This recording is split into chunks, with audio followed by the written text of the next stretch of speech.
Schwartz's case with the pro se's. Thank you, Judge. Let Mr. Cifuentes go. Are we on YouTube? Yes. All right. Good morning. This is Judge Alyssa Perez presiding over the 210th District Court Civil Docket for December 3rd, 2025. All matters being heard today are being heard in accordance with all directives regarding remote proceedings. In addition to that, we are streaming all matters live via YouTube. I'll call the case, Mr. Nunez. This is 2023 DCV 4430. Alejandra Diaz et al. Versus Maria del Carmen Esparza et al. May I have announcements, please? Good morning, Your Honor. Manny Morga for plaintiff. Kurt Paxson for defendant State Farm. Mariel Yepper for defendant Mrs. Sparsa. Brian Hanchu, guardian ad litem. All right. And so I guess we're in the unusual thing of we're coming back almost every week, checking on everything, crossing T's, dotting I's in light of the holiday. So how are we doing on this case? Are we squared away? We are not, Judge. I'll leave it to Mr. Paxson to let us know. I don't have anything pending. I still don't have from anyone. Okay, what's going on? You don't have from anyone? Weren't some checks delivered to your house? Yes. Okay. Meaning what's pending. You're pending, Mr. Paxson, and my ad litem fee is still pending from the other defendant. Judge, part of the money that she was requesting from State Farm was actually PIP money that goes to medical expenses. It's payback on medical expenses, and it's unusual that be placed in the registry of the court, but that's what's being done here. And Mr. Kennedy did deliver a check to Ms. Hanchu's house to go ahead and give her that. That was part of the money from me. That was part of the money from State Farm that had been advanced to PIP. Judge, the amount of my settlement in this case was $1,500 for the child for PIP benefits. I mean, for UM benefits. Mm-hmm. The only suit I was defending was for uninsured motorist benefits. Mm-hmm. And that was settled for $1,500. I had a Rule 11 agreement. I got a release for that.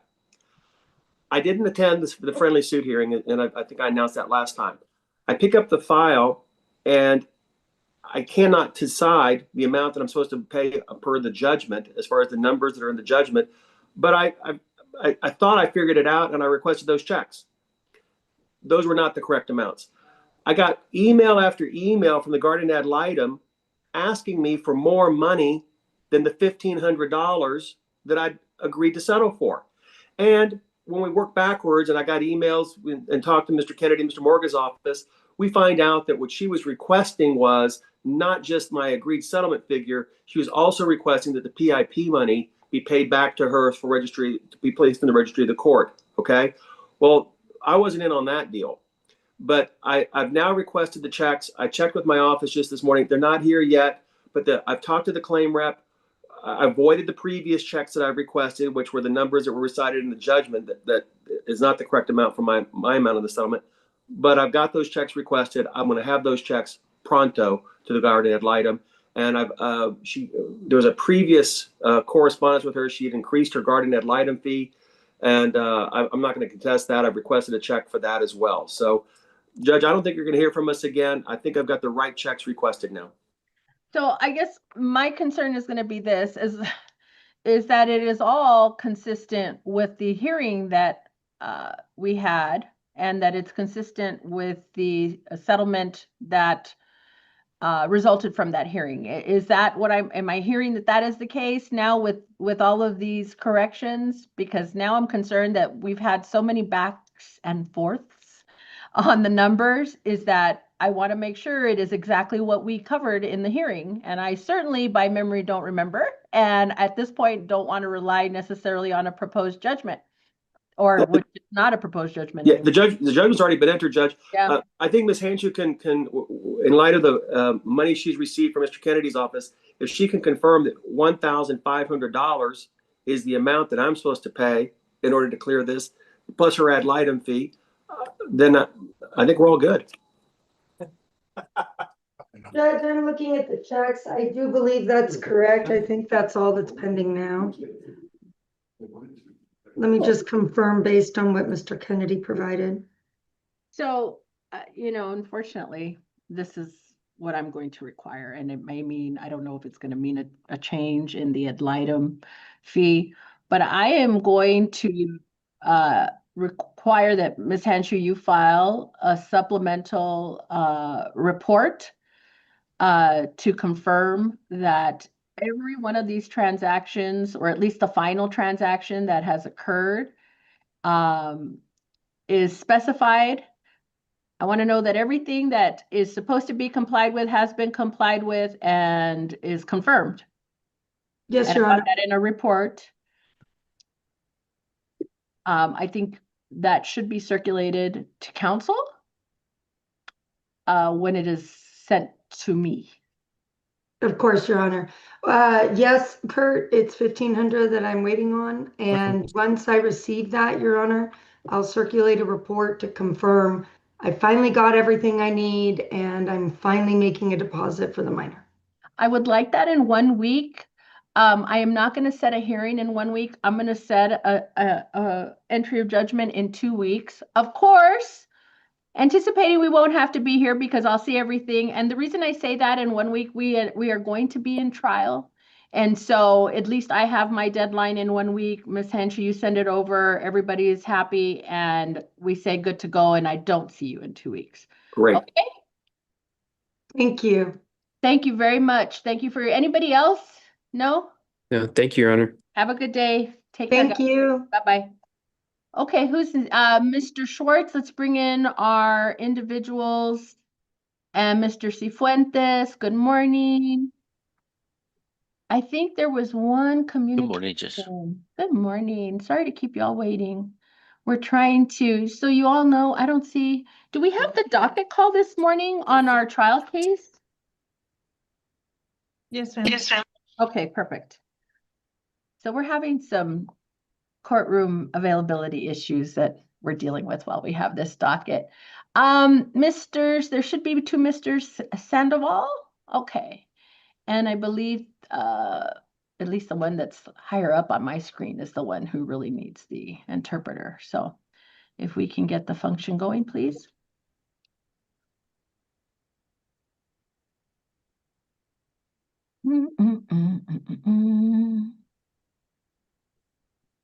Judge, what page is this one on? So it Page is one. number 1 on page 1. If I'm not mistaken. Yes, ma'am. Let me see, is it the tamales? Yes, ma'am. Yes, okay.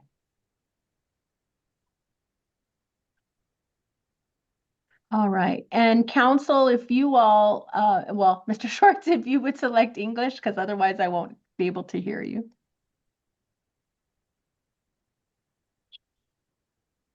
I am.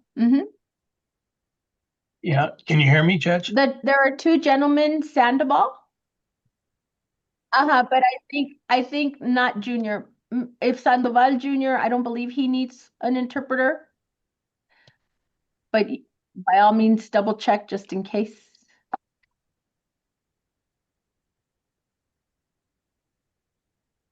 Mr. Nunez, are you able to do that? Yes, ma'am. Mr. Sandoval, ¿se oprimo para español?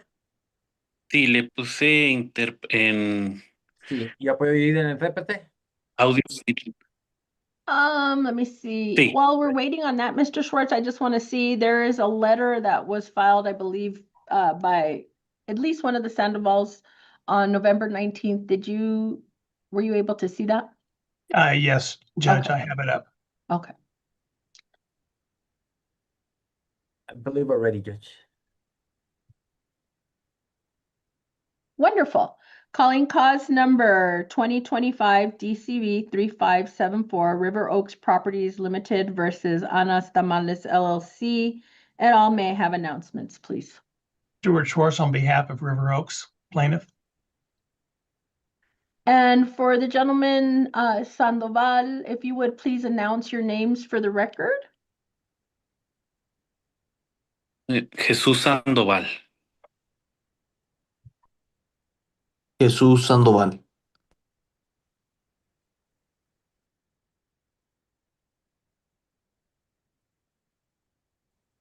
So I will say, Mr. Sandoval Jr., if you are requiring the assistance of a court interpreter, then I need you to select Spanish. If not, I need you to select English. Otherwise, I will not be able to hear you. And he's muted. And you're muted, Mr. Sandoval Jr. There you go.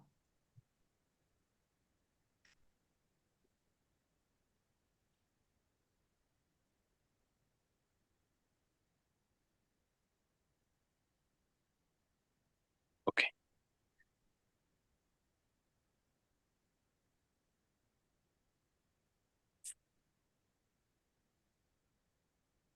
Are we squared away? And Mr. Sandoval Jr., would you please announce for the record? Jesús Sandoval.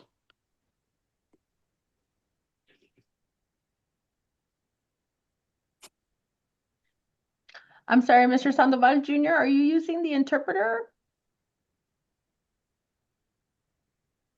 Can you hear me? Now I can hear you. Okay, I couldn't hear you before. All right. So I don't know. Can you announce just one more time just so I can hear you? Jesús Sandoval. Jesus Sandoval Jr., correct? Yes. All right. And we are here on a follow-up on the summary judgment hearing as it pertains to parties Jesus Rascon Sandoval and Jesus Emiliano Sandoval. As of the last hearing, summary judgment was entered as to Anas Tamales. The court, if I recall correctly, allowed both defendants an opportunity to have some type of response and review of the pleading, the summary judgment you had filed, Mr. Schwartz, and then also gave a window of time to have Mr. Schwartz respond to anything that was filed by defendants. And so I show, for both Mr. Sandoval, I show a letter. Let me see. Actually, there are two letters. There was a letter, and both of which are filed with the court's file. Bear with me. I have a letter. Actually, there's two letters, Mr. Schwartz. There was one addressed to you and then one addressed to the court. Let me just. Yes, Judge, I have them both. Okay. All right. Let me just double check. I feel like I only saw one of them. Mr. Sandoval, bear with me. I think they were filed together, maybe, Okay, let me look. what it looks like.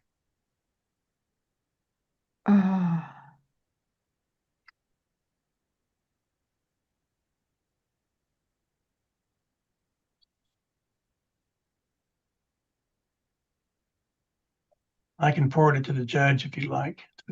Your office. I'm good. I just want to make sure I have a being that I feel like I only reviewed one, I do want to see if so one is on the 18th and then one is on the 19th. Let me see if they're the same. No. Okay. So let me ask Mr. Sandoval Sr., are you the one that filed or wrote those two letters? Sí, yes. Okay. And so what I am reading on the November 18th letter that is 3 pages long appears to be addressing the case with respect to you and your son individually. Am I correct on that? There is a 3-page document. Sí, sí. Okay. And then there is a separate letter addressed to the judge. In my file, it shows a date of November 19th. It's a separate 1-page document. And that letter, which is loading up, it appears to be regarding the matter with Anas Tamales. Is that right? Sí, lo mandé después a su correo electrónico porque como no tenía conocimiento de escribir una carta por parte de Anas Tamales, ya lo hice después. Okay. So I just want to be clear that the letter that is addressed to the court that is filed on November 19th, 2025, it is signed respectfully, Anas Tamales, Jesus Sandoval, and Jesus E. Sandoval. The court, I am not considering that Okay, there is nothing that I am going to review with respect to that matter, and the portion of the proceeding that has to do with Anas Tamales. We are solely here on the summary judgment that was filed by Mr. Schwartz against you individually, Mr. Sandoval and Mr. Sandoval Jr., okay? With Okay. that understanding, the only document I believe or response I have on the summary judgment with respect to defendant Sandoval is a letter, is a 3-page letter addressed to Mr. Schwartz, to the court. And so, Mr. Sandoval, if you have anything in response to the motion for summary judgment, I am happy to hear it now. I do have your letter, so I've reviewed that, but if you have anything to present to the court, I will hear it. Just- Excuse me, if I can, for the record, I would object to any additional testimony being elicited from the witnesses based on the fact that this is a hearing on a motion for summary judgment, and any evidence should have been provided 7 days in advance of this hearing. Okay. All righty. I'll sustain that objection. And so, Mr. Sandoval, Mr. Schwartz is objecting to any evidence that wasn't previously disclosed for the purposes of this hearing. So beyond the letter, I don't know that there was anything else to present, but I will hear any argument that you have. Sí, todo lo que estaba escrito en la carta, nomás quería decirle y pedirle que por favor no, unos puntos que venían en la carta era de pedirle por favor que no me pusieran en un caso de rebeldía, porque fue nomás una falta de conocimiento mía de cómo seguir con las cartas y cómo enviarlas, y todavía no tenía ese conocimiento. Entonces, lo único que pido es de que no me pongan como un caso de rebeldía, y que también si pudiera también llegar a un acuerdo para poder pagar y estar bien con ellos. Todo eso de todos modos venía en la carta, pidiéndoles a ustedes que si me podían ayudar con eso. Well, let me ask now, Mr. Sandoval Jr., do you have anything for the court in terms of an argument or? I mean, go ahead. No, ma'am. Okay. Have you all conferred at all since the last hearing or since this letter was filed, Mr. Sandoval and Mr. Schwartz? We have not, Judge. Okay. Mr. Schwartz, I'll hear from you now. Thank you. You did, Judge, at the last hearing, offer the Sandovals an opportunity to come and present a defense to the lawsuit as part of the summary judgment process. They did file these letters, but as the court can acknowledge and recognize, they don't raise any defenses. In fact, they admit that the debt is owed. They simply are asking the court to allow an opportunity to try to resolve this with River Oaks, and I'm happy to do that with River Oaks and with them. Of course, we'd rather reach a settlement or resolution, but I think at this point we need the judgment entered, and then we can continue to discuss potential payment arrangements to satisfy this debt. But I believe that the pleadings are in a form that would permit the entry of an award and judgment. All right. All right, this is what we're going to do. I am going to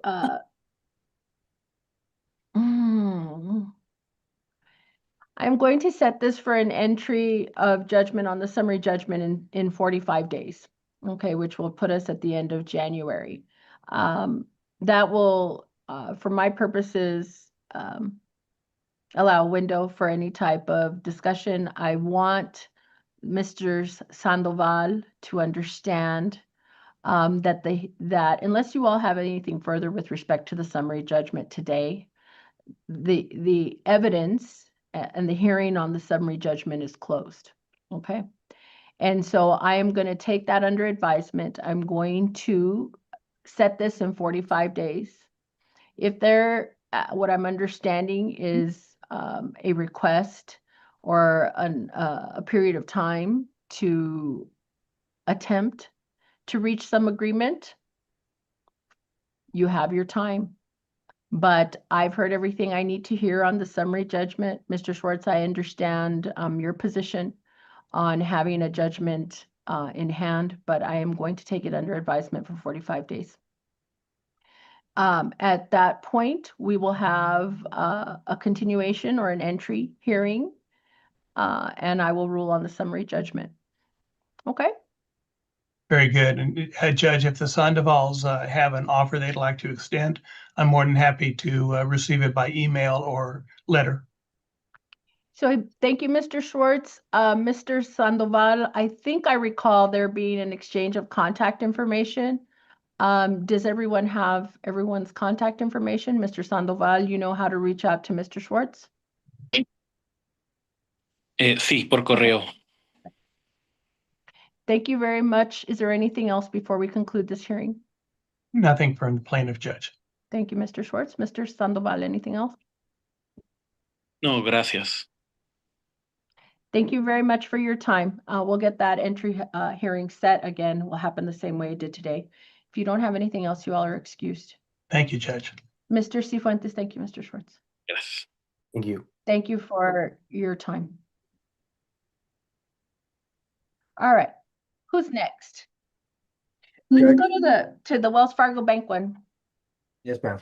All right, Calling cause number 2024 DCV 5090 Wells Fargo Bank NA versus Edgar E. Chavez. Announcements, please. Monica Zavala here on behalf of the plaintiff, Wells Fargo. And Garrett Charity here for the defendant. all right, so we're set for a dismissal hearing. How are we doing on this case? What's going on? My Odyssey is super slow, so if anything has happened, I'm not seeing it. Okay, Your Honor. We resent the AJ to opposing counsel on November 12th, the agreed judgment. So we're just working on getting the agreed judgment back. Okay, what's the holdup? I think that's where we were. We were here on the 19th. Yes, I don't have it back yet, so I'll just follow the plaintiffs in court's direction on where they want to go with this one. Well, it's set for dismissal, so I'm not seeing any movement. So If it's possible, could we get another week or two to get this in? so we had 3 weeks, right? Yes, Your Honor. Yeah, so it's dismissed. Okay. Thank you very much. Thank you, Your Honor. Have a good day. Okay, who's next?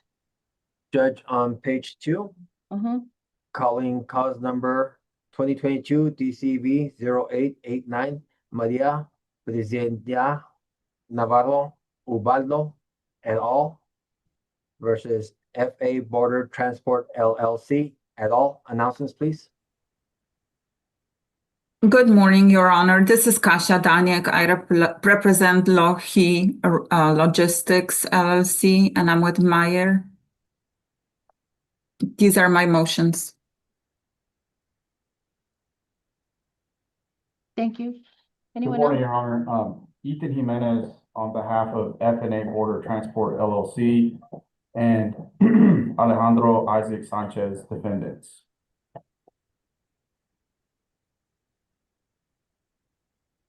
If anyone else is announcing, I'm not hearing it. Mr. Silver, are you here on this one? Your Honor, no, I'm on cause number 2025 DCV 3307. So are we missing some folks? And I couldn't hear the gentleman, Ethan. I couldn't hear. Can y'all hear me or? Now, yes. Okay, yeah. So I'm here on behalf of co-defendants with Lohi, F&A Border Transport and Alejandro Isaac Sanchez. So who's here for plaintiffs? Good morning, Your Honor. I'm here on behalf of plaintiffs. I apologize. My computer was freezing and I wasn't able to turn on my mic. Okay. Maybe, would you announce, please? Hala Abdul-Jabbar on behalf of plaintiffs. Thank you. All righty. All right. Are we missing anyone else? I think that's all of us. Okay. All right. So, let me see. Is it Daniek? It's Daniets. Daniek. You may proceed. Yes, good morning, Your Honor. We have two motions that we had filed in this case. Just to give you a little background, I would like to proceed on the motion to stay. Just to give you a little background, this case, it is an old case. We received it. It was a transfer file, so I inherited it from a prior counsel in October, and the substitution order was signed by the court on October 17th, 2025.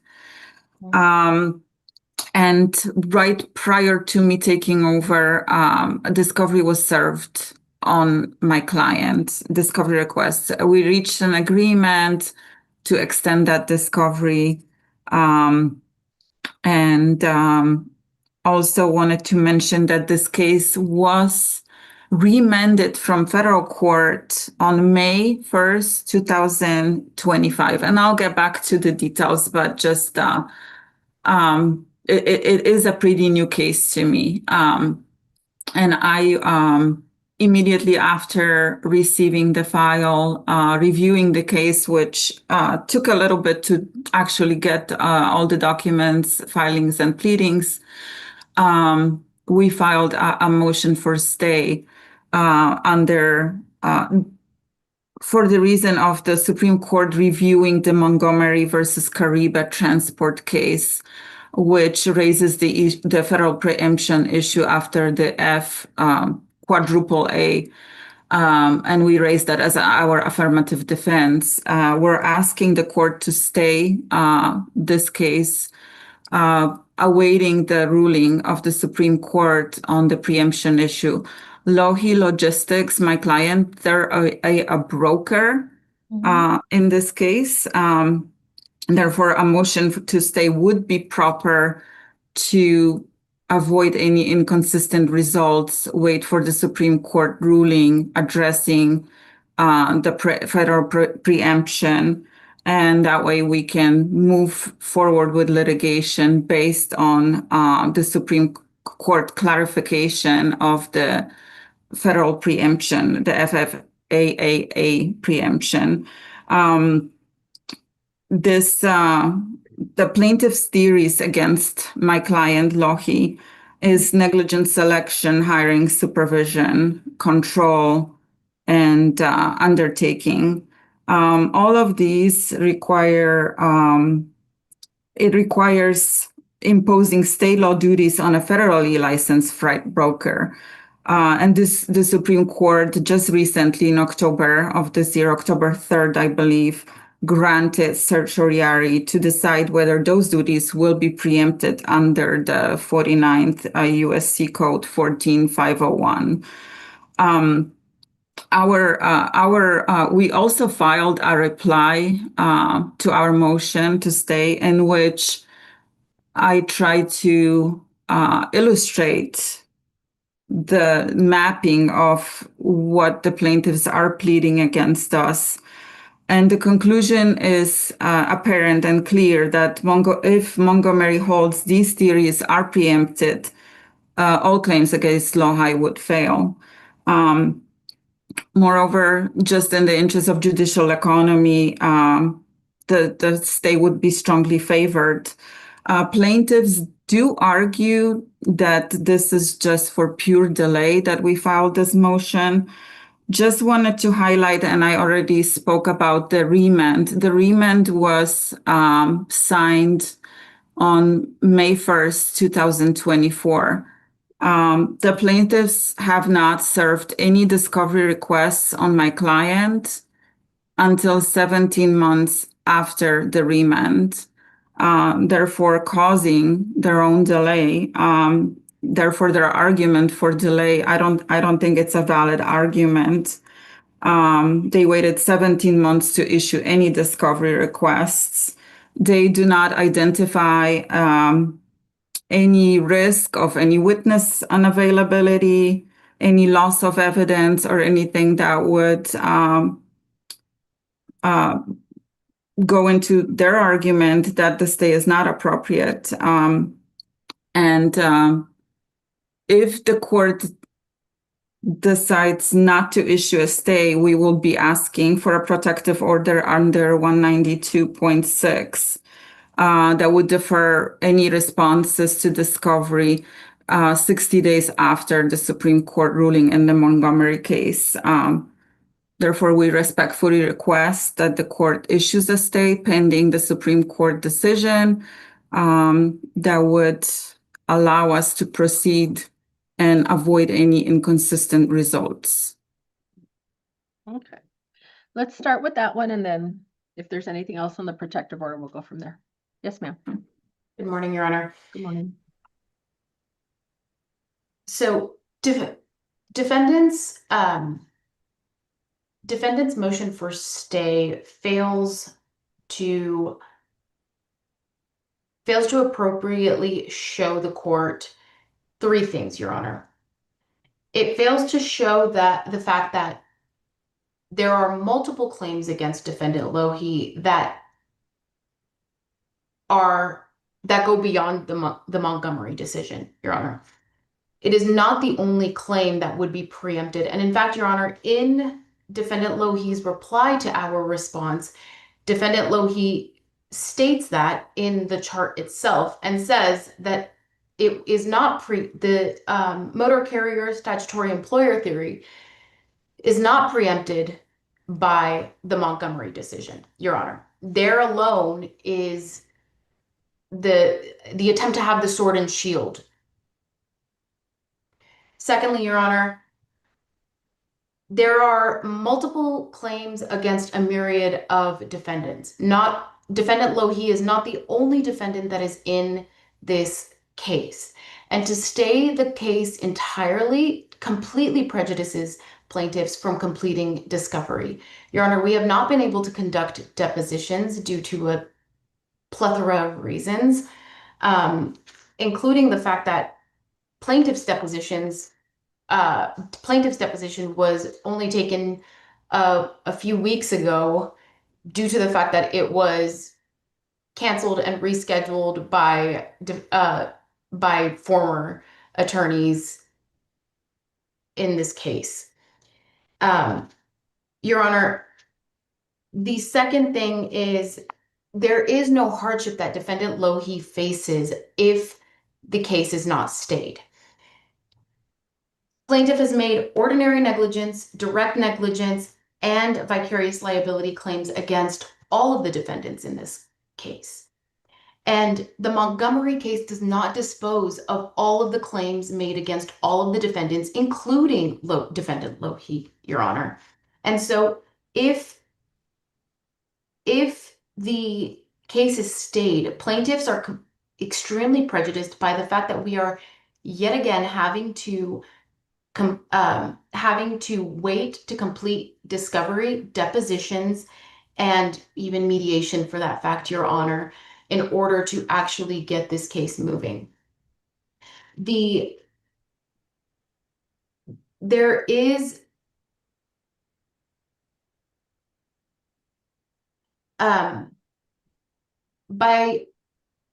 by staying this case, Your Honor, the plaintiffs are severely prejudiced in the fact that the Supreme Court decision is not going to impact Defendant F&A, Defendant Sanchez, Defendant Trisura, and the other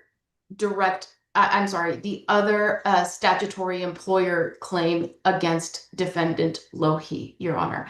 So to state that all of the claims against all of the defendants, or even all of the claims against Defendant Lohi, are moot subject to the Montgomery Supreme Court decision is completely incorrect. And in fact, Your Honor, Defendant Lohi states it in their reply itself. So contradicting their own argument right then and there. She concedes in the argument, in the reply, that that is a claim that is not preempted, but states that it would fail on MSJ. However, Your Honor, we haven't even completed discovery or depositions for such a claim to even have any weight here today.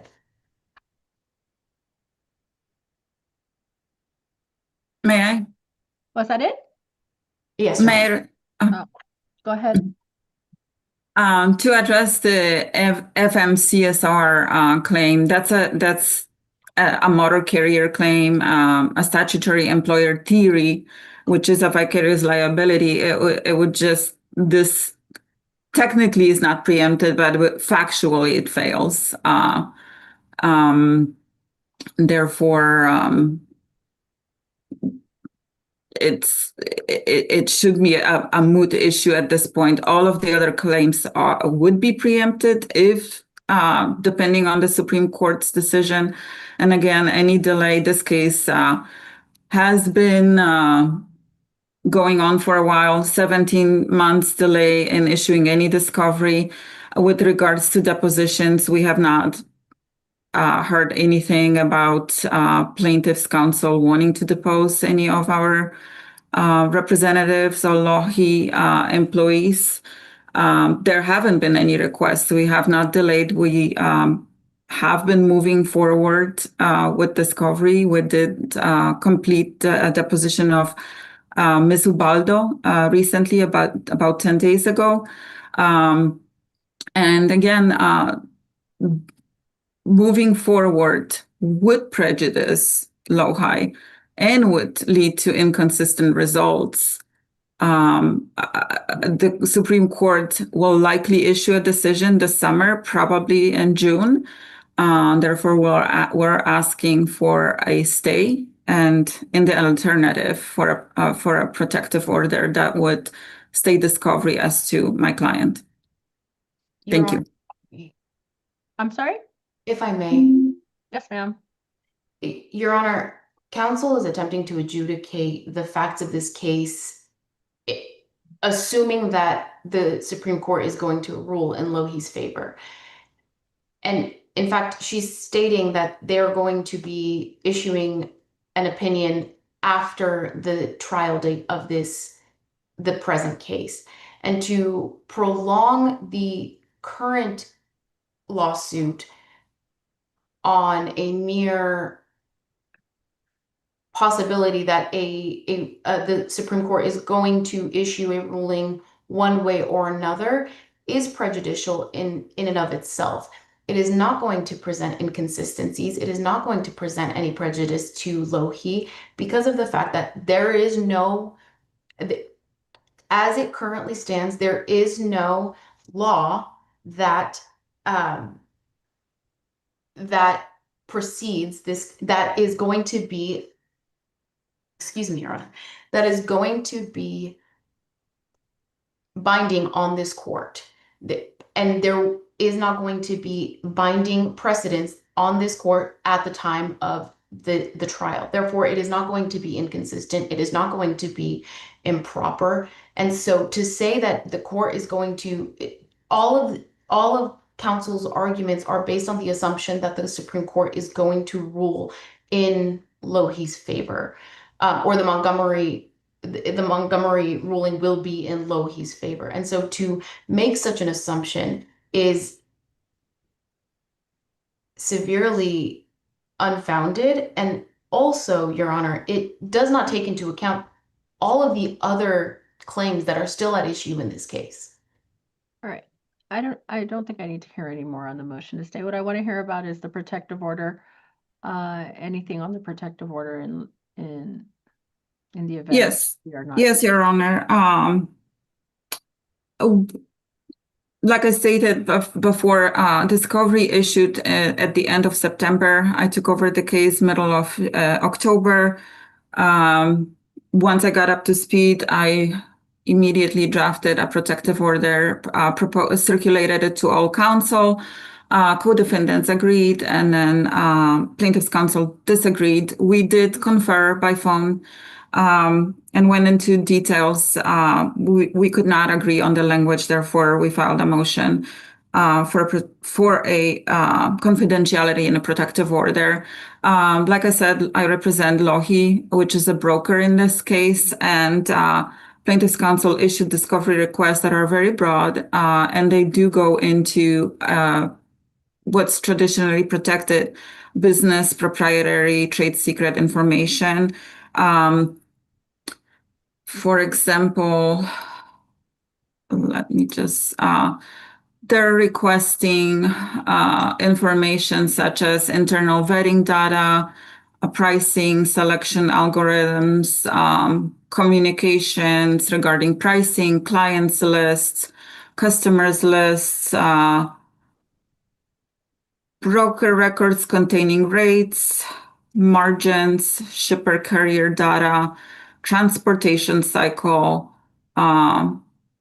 identification of who paid my client, and that goes to a customer list, identification of carriers, that's a network list, frequency of use metrics, that's business volume data, internal evaluations of performances. So, but have you all already responded, or is I responded. The protective order? I responded and asserted objections going directly into this. Again, plaintiff's counsel claims that we are hiding the ball. We want to produce everything, and I have things ready, but they're going to be confidential. We're asking for that information to be confidential. So they will receive discovery. Plaintiff's counsel trying to picture this, that they will not be discovery and they're not going to receive documents. We are wanting to share the documents, but they would have to be produced under a confidentiality agreement. That's what we asking. I know that the plaintiff's counsel also had a problem with paragraphs 12 and 13, I believe. That's just standard. Before producing, we need to make sure Markham confidential, etc. I don't really understand the issue. That's something typical and actually addressed by Texas rules. Therefore, we ask the court to issue that confidentiality order that would protect the trade secret, proprietary information, business information of my client, and in the absence of stay or any protective order, that we can protect those information from being disseminated. We're not trying not to produce them. We just don't want them to be disseminated. What's the objection? Your Honor, defendant's motion is 4 paragraphs. Nowhere in that motion does it point to the exact requests that are that seek proprietary information or quote unquote trade secrets as is requested. Texas Rule of Civil Procedure 192 is very specific in when seeking a protective order, and the Supreme Court upholds this, that the seeking party must show that there is a particular and specific harm that will result in producing such documents. When claiming that there is going to be trade secrets that are going to be produced, there is a very specific test that the producing party must show the court and must produce those documents to be reviewed in camera in order for the court to issue their ruling for the protective order. None of those things have happened here. The other thing, Your Honor, is the confidentiality clause that defendants seek are documents that are are subject to discoverability under the Texas Rules of Civil Procedure. They are communications that between people with knowledge of relevant facts. They are contracts between defendants. They are other facts that are subject to be discoverable. The defense here in their proposed confidentiality agreement is attempting to stamp a confidentiality stamp on any and every document that they produce without bounds. That is extremely restrictive on plaintiffs, first and foremost, because it gives defense the unprecedented opportunity to mark anything as confidential without having to seek the actual without having to actually meet the tests that are required by Texas law or Texas rules of evidence, Your Honor. None of the requirements that are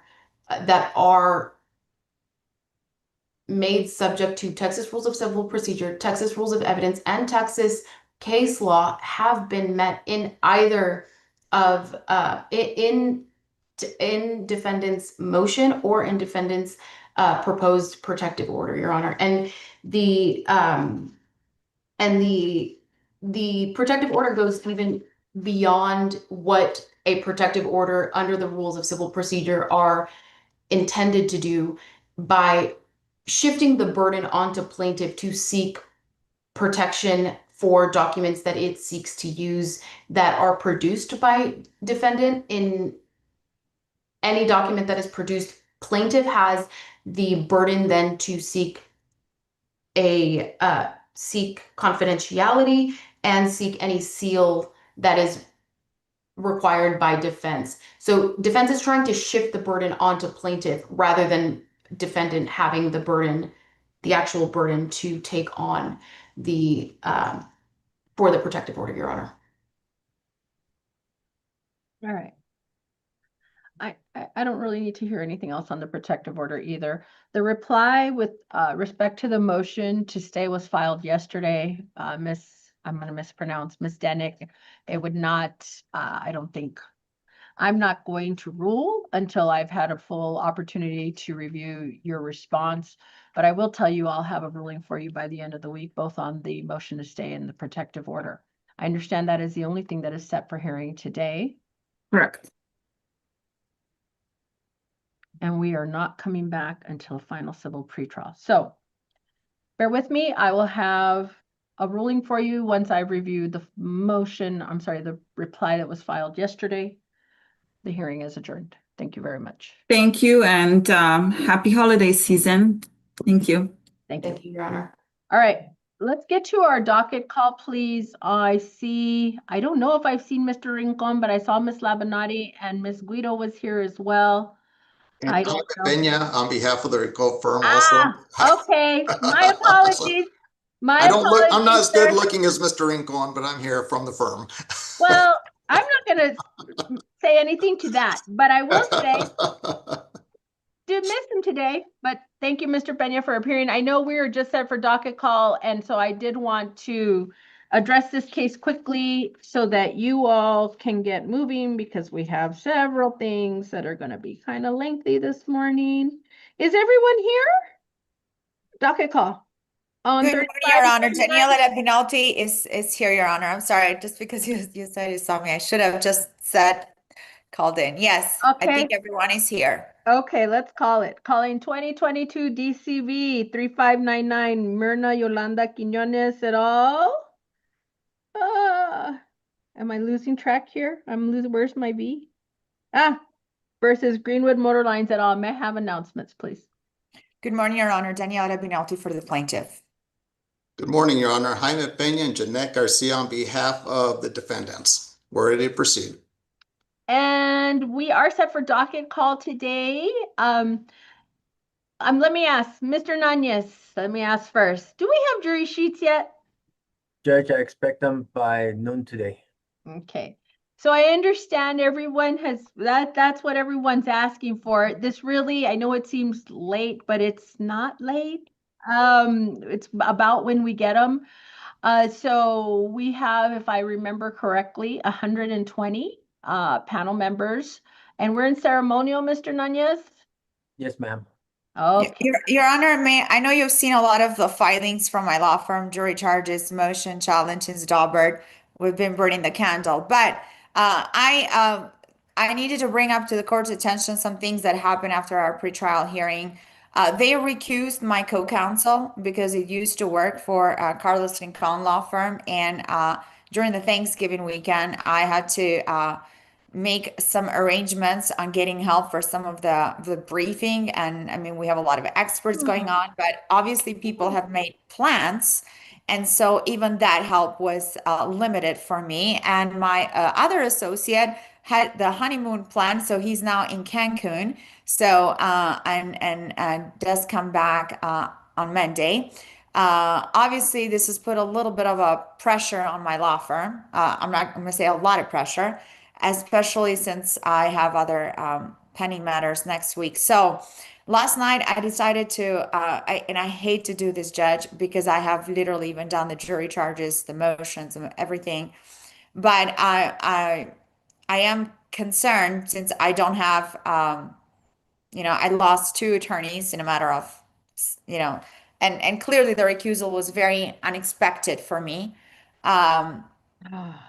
So I was going to ask the court if we can get the February setting. I have a new attorney that starts in January 15 with my law firm, and that will allow me to. I'm not laughing at what you're saying, Miss Lavinati. It's just You should laugh, Judge. I am frustrated. I frankly, and so the attorneys know, I had not accessed this case in Odyssey yet. I just know that we were getting inquiries in prep, and so we were totally a go. And now that I have it sitting in front of me in Odyssey, I see that there is a plaintiff's motion for continuance filed yesterday. Yeah, last night, Judge, because I didn't want to file it, Your Honor. I was pretty upset about it, but so I did. I have filed everything else, and frankly, Judge, we have a lot of motions, Daubert challenges. I have filed a lot of motions to exclude that I think are detrimental to this case. I think it's going to determine how this case is going to go. It's interesting. It's going to depend a lot of social media and a lot of things. If the court allows it, doesn't allow it. So I would prefer that, especially with the unanticipated recusal and what the situation with also my attorney, I didn't want to ruin his honeymoon. So I did let him go. That we can probably use this opportunity to address all those Daubert challenges and motions, because I don't know how that's going to play in how this case is going to be tried. So okay. I got it. I understand. So let me see. So if we can use that day for motion hearings. If memory serves, we had a backup date. Correct. I think your objection, maybe objection's a strong word. In other words, I believe it was plaintiffs who were insisting to keep our December date. That's how but correct, and I think I had some, I don't, there's no judgment. I'm just trying to make sure I remember correctly. You're right, Judge.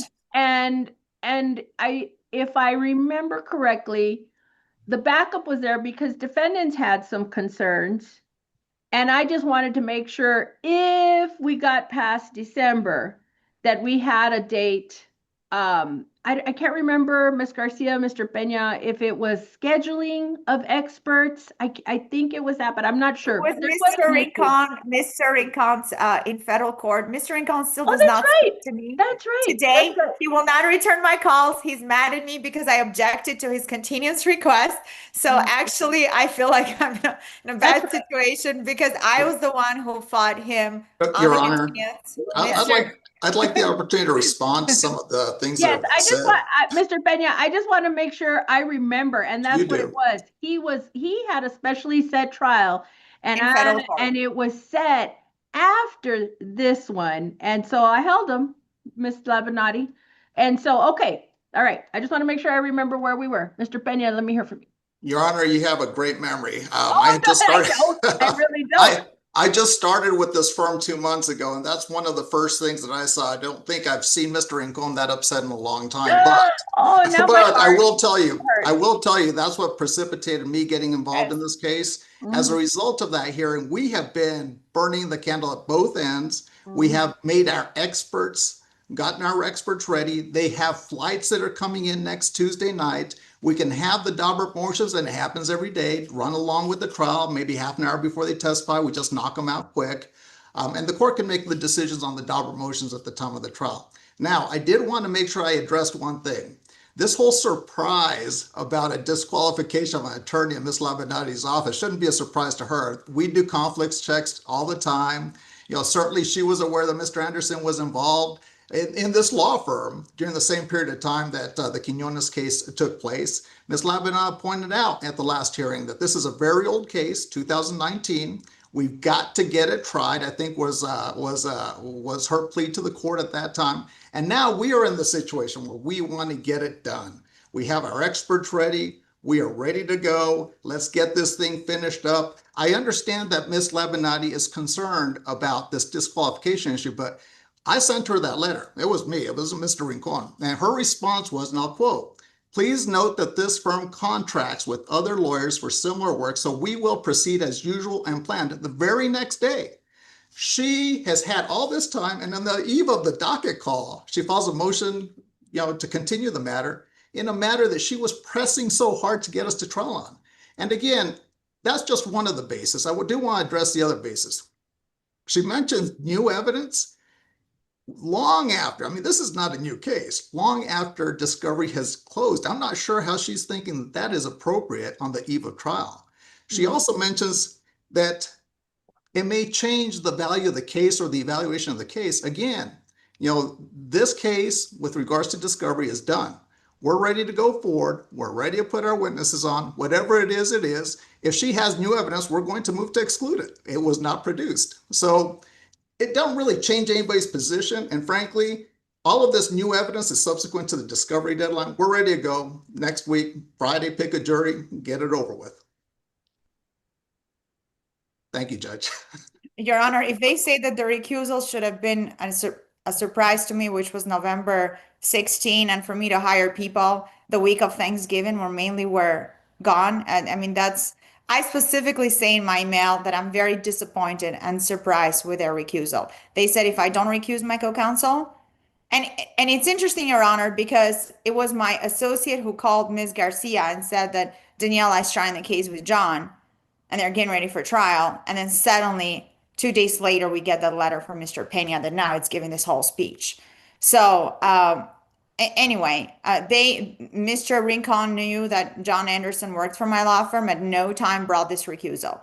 When we called them in the middle of the night, Jeanette and Mr. Lucy, who is in Cancun right now, and says, you know what, John and Danielle are going to be trying the case and they're working together. Suddenly we get the letter from recusal. So absolutely, that has been very difficult because I mean, he was in charge. He was going to try the case with me and was in charge a lot of the briefing, the motions, and I've had to do a lot of it myself. I have paid experts myself, Your Honor, because I was ready to try this case, but this has been very unforeseeable. I did not anticipate that letter on a Saturday when we were getting ready for trial to tell me that he cannot touch the file, he cannot do anything on the file. So this was literally the weekend before Thanksgiving.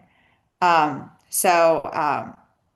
think I'm the most prejudiced here because I cannot get that money back either from my experts. As far as the new evidence, I just got last night, Your Honor, is a medical records from a facility that had closed, which was Legion. I mean, the court knows that.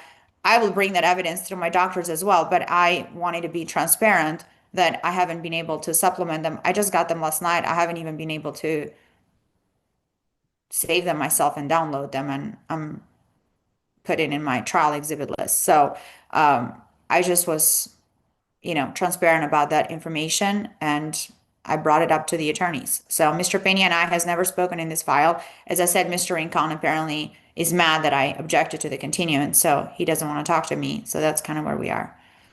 So I respectfully ask the court that we move for the February. So I have the new attorney coming January 15 will be trying this case with me, and it doesn't affect, you know, my client. It's not fair to my client. It's not fair to my firm. It's not fair to any other my other clients for them to suddenly recuse my co-counsel despite them knowing for a long time that he worked for my law firm. I had no idea he was involved with the Quinones matter. I had no idea he worked there while they had Quinones case. He didn't either know. Initially, when I called him, he says that's not true. But then we had to do some digging, and apparently that was the case. He was there, so Okay, so I think they are right I on that. think I'm clear, and please tell me if I'm wrong. I'm clear. So plaintiffs absolutely want the continuance. Mr. Pena, you're absolutely opposed to it. Is that right? I think that's fair, Your Honor. Okay. So I hate to be the bearer of more bad news in a sense, or just complicate this pot. The court has had a bit of an issue with the court itself. The courtroom, my courtroom, is due to be under construction. Okay, so knowing that you all were ready and all kinds of things, we have been really busting our efforts to make sure that we could find available space for the entirety of your trial. Okay, and we were good till this morning when I received notice that we no longer had a court available to us. Okay. And so that was,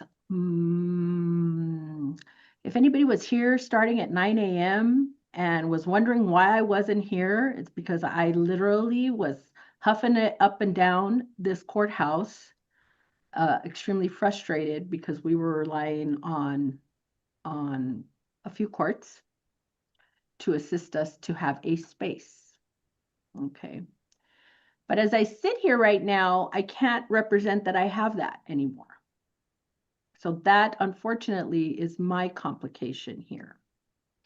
And so part of it, the reason why I wanted to make sure and bring you on, and of course it's a docket, we were going to go to trial, was to let you know that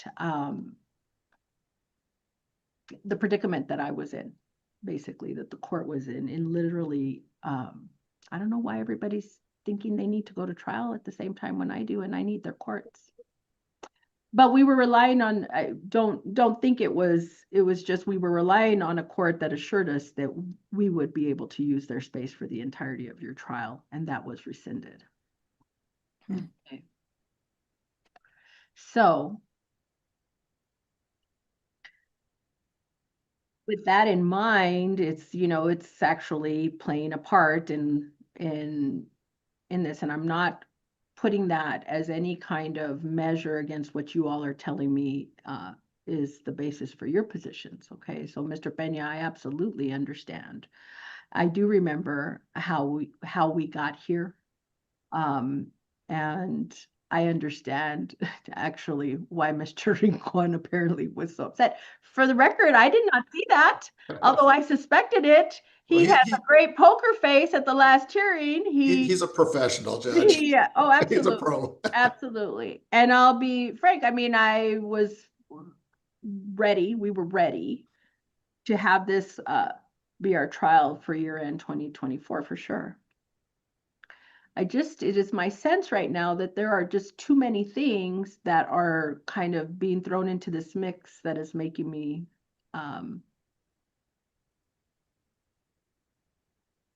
think that we're looking at the backup date.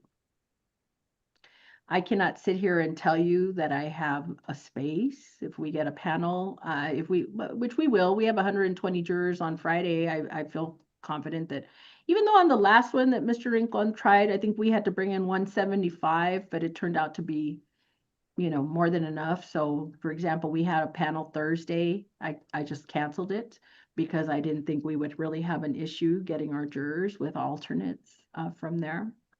But I don't have a space. Is my problem.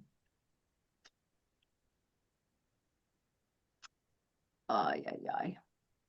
I'm not psyched about doing this because we were looking at a trial. But we also had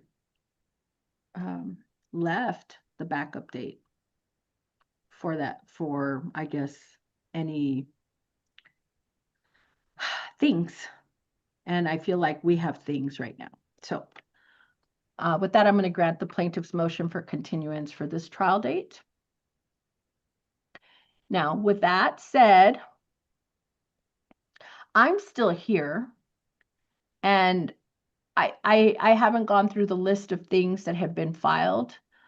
If counsel, you are ready, I'm ready to spend my Friday with you all to hear absolutely everything, if you all are ready. And I see Mr. Peña, being that we can get them set. But without a trial, I have some flexibility now. Your Honor, can I make a suggestion? Yes, sir. There are some pending matters that we have to reply to. Ms. Labinati filed a motion to strike 2 of our key experts. We want to make sure that we make a comprehensive reply to it and then have a actual Daubert hearing where the experts are available to the court should the court want to ask some questions. Yes, allow the court to have an evidentiary hearing if you like. Yes, sir. That being said, it'll take us a couple of days to get those responses on file, and a response that's a fairly simple response to the motion to exclude Facebook. That's going to be a simple response. But the ones that I'm most concerned about are the responses with regards to the experts, the motion to strike the experts. I would suggest that if we are going to go to a backup date, that we allow these experts some breathing room. They were going to fly in next Tuesday. What I would suggest is that we maybe target a couple of weeks before trial in terms of having a Daubert hearing on any of the contested matters. We had filed a motion to exclude Ms. Labinati's medical expert, and that would be another one that we'd like to have a setting on along with our experts. So maybe we do it all in one day, maybe a couple weeks before trial on the backup setting to allow all the experts to make their plans also. Okay.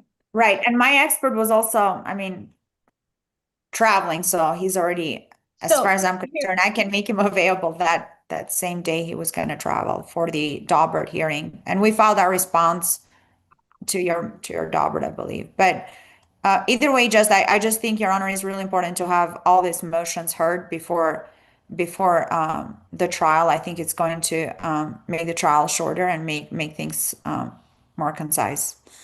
So when do you propose, I know, Mr. Peña, you're saying a couple of weeks before trial. That still kind of puts us, I guess, mid-January? Yeah, maybe the 3rd week in January. That way we're a little bit distant from the holidays. I know everybody wants their holidays, so nobody wants to be obligated during the holidays. So maybe the 3rd week, if the court has some time, we'll make ourselves available, and then we'll talk to the experts and make sure that they're available also. So I'm looking at the week of January 12th. Is the 19th a holiday? Oof. Your Honor, I'm not certain. I'm not. Yes, it is, Judge. Okay. So I'm going to have to refer you to Ms. Hernandez. That's what I'm looking at, is that week. And for my purposes, it can be those 2 weeks. Okay, so the week of the 12th, the week of the 19th, with the understanding that the 19th is a holiday. All right. Please, if you all can confer whether these will be, this is the order, which is everything that is filed up into this point is to be set at that time, and for whatever amount of time that we need. So there we go. Like if you need a day, if you need 4 hours here, 4 hours there, all of those things. Okay. I also need to know if those will be, if you all are in agreement for those to be via Zoom or in person. That'd be fine. And so let's just have some agreement there, and we will make the time for you. But I just offhand don't know how this whole January schedule falls, because I know we start with special settings pretty quick. So I also need to make sure, Mr. Nanez and Ms. Hernandez, that we designate this February 6th trial setting. Number one, that we have the same panel size, Mr. Nanez. So if we need to amend our request for jurors, that we do that. I have 120 on February 6th, Judge. Yay! Okay, so that's the same. I need it changed to especially set trial. So we're gonna have to look at what we have on the docket on the 6th, because although I put it there, I can't necessarily think that I was really thinking we were gonna get there. So I hope we don't have another special setting on that date. Let me see. ¿Qué más? Your Honor, one additional thing I'd ask, just out of abundance of caution, because I mean, this is an old case. Discovery's closed. I just need an acknowledgement that discovery's closed. We're not gonna see another expert pop up out of nowhere. I don't think an expert, but I'm going to supplement the information I got. I mean, those are records that it's the same provider. It's just they came from the lead, the portal. So it's on several, I think 6 or 7 medical records. And Prestige, Your Honor, had the wrong image medical record. So we just got that corrected last night. I haven't even looked at it, but they just brought it last night. Whatever So- movement there is, Mr. Peña, obviously, if you have something to file. We can raise it. We can raise it at that hearing, when And Your Honor, I need to bring up something. We are set with Mr. Paxton, which is an older case. I just want to bring that up. I just saw this right now. On January, for the hearing, the court asked me for that date. We are set on, is this the same court, right? 2/10? It's with you, Judge, right? This is an old case. It's Miriam Rivas versus El Paso County. And this is specially set, but it says Judge Alcala, because I think, Your Honor, you were not available. So for difficult to set cases, sometimes that's why we have these backup judges. So Judge Alcala, Judge Burrell. So that was probably a case that was difficult to schedule. I referred it to Judge Alcala. And so if he specially set, so be it. You're going to be specially set, and especially in light of the continuance being at plaintiff's request.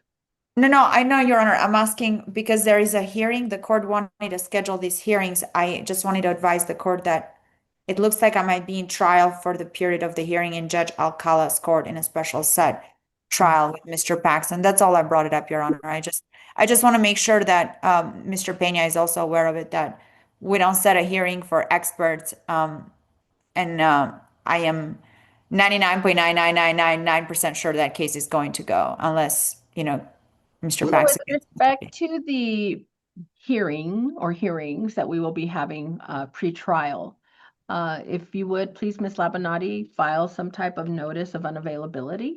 Okay, Judge. That would be very helpful. Mr. Peña, I know you got a busy schedule too. So, Your Honor, we'll work with the court, of course. Please file that by the end of this week.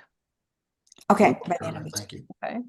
So, Your Honor, we're looking at the January 19 calendar for the hearings, right? And the week prior. And the week prior. So also January 12th. Okay, so I'll look at this. Okay. It might be helpful if you all conference about and provide the court with the list of everything that you need heard that was not agreed upon, and maybe give it some kind of logic as to when and how much time each is going to take. It will certainly help us get things scheduled appropriately. And Your Honor, I've never tried a case with Mr. Peña because you just joined. I wanted to see if we can also, just to make things faster, also address at the hearing the pre-admissibility of the exhibits and any motions in limine instead of doing it at the. So I definitely expect you all to confer on that, and that's what we will use the docket call for. Okay. Okay. For me to circle back with you all if there are any issues. Okay. I think on the last one with Mr. Rincon, I think everybody was squared away. Okay. Okay. What else? I'm coming down. I think I just want to cancel the rest of the docket because we were going to trial. It's like deflated. All right. Your Honor, Mr. Paxton called me this morning, says, "What's wrong with your voice?" I said, "I've worked all weekend. I'm exhausted and I feel like I was forced to file a continuance, so I feel deflated." So that's the word I used 30 minutes before I joined. I feel deflated because I was very pumped up. So We I know will, the feeling. if you would please submit your notices of unavailability in light of those 2 weeks. I know it's kind of hard to do because we're not setting a date specific, but I think frankly, we just need some guidance from you all on what, if not, I'm just going to schedule a couple of days, maybe one day each week, and then a ver qué pasa. And Your Honor, I had a question about the expert. I know for the Dauber challenges, I have no objections for the expert to appear via Zoom for both sides. We all have experts. But I forgot to ask for purposes of trial. My experts had asked me, and we had met plans both ways. Does the court require the experts for trial to appear via Zoom or in person? Some courts have different. Let me put it this way. If you all are in agreement, okay, I go with what you all agree to. If there are objections, I'm not a huge fan of Zoom, although on the civil side, I'm, a little more understanding. I will say this though, after our last trial, after speaking to our jury, they really don't like experts that come on via Zoom. It seemed to me that their comments were more in line with if they're on Zoom, they don't give much weight to their testimony. So I just throw that in there as a little tidbit. Okay, Judge. Got it. They kind of took it, but I mean, if you all are in agreement to have them on Zoom, I'm fine with it. And so, but that sounds like another hearing. Yeah, Your Honor. Yeah, we're not going to be in agreement to that. I think that they need to be here live. Yeah, no there problem are so with us, many Judge. We're just logistical issues that come up in trial when it comes to that. Not that there were any on the last trial, but it just they tune out. I think they tune out. Maybe, I don't know, but they didn't like them. They didn't like those Zooms. That's good to know, Judge. Thank you for that tip. Hey, I'm learning too. So that's why I was looking forward so much to this one. I was ready for another one. We can do at least 2 or 3 of these a year. I'm good. Okay. Well, we will, Judge, next year, I guess, for sure. Yeah. Please keep the court apprised of anything because there's so many moving parts. And I am on one hand, I'm very happy that my courtroom will be in tip-top shape for February, God willing. But I mean, this is going to go. So. Yes. All right. Okay. Anything else? All right. Thank you very much. Thank you, Your Honor. Okay. Who's next, Mr. Nanez? Judge, on page 3, calling cause number 2023 DCV 4392, Israel Cabrera versus Victor Cruz Esparza. Announcements, please.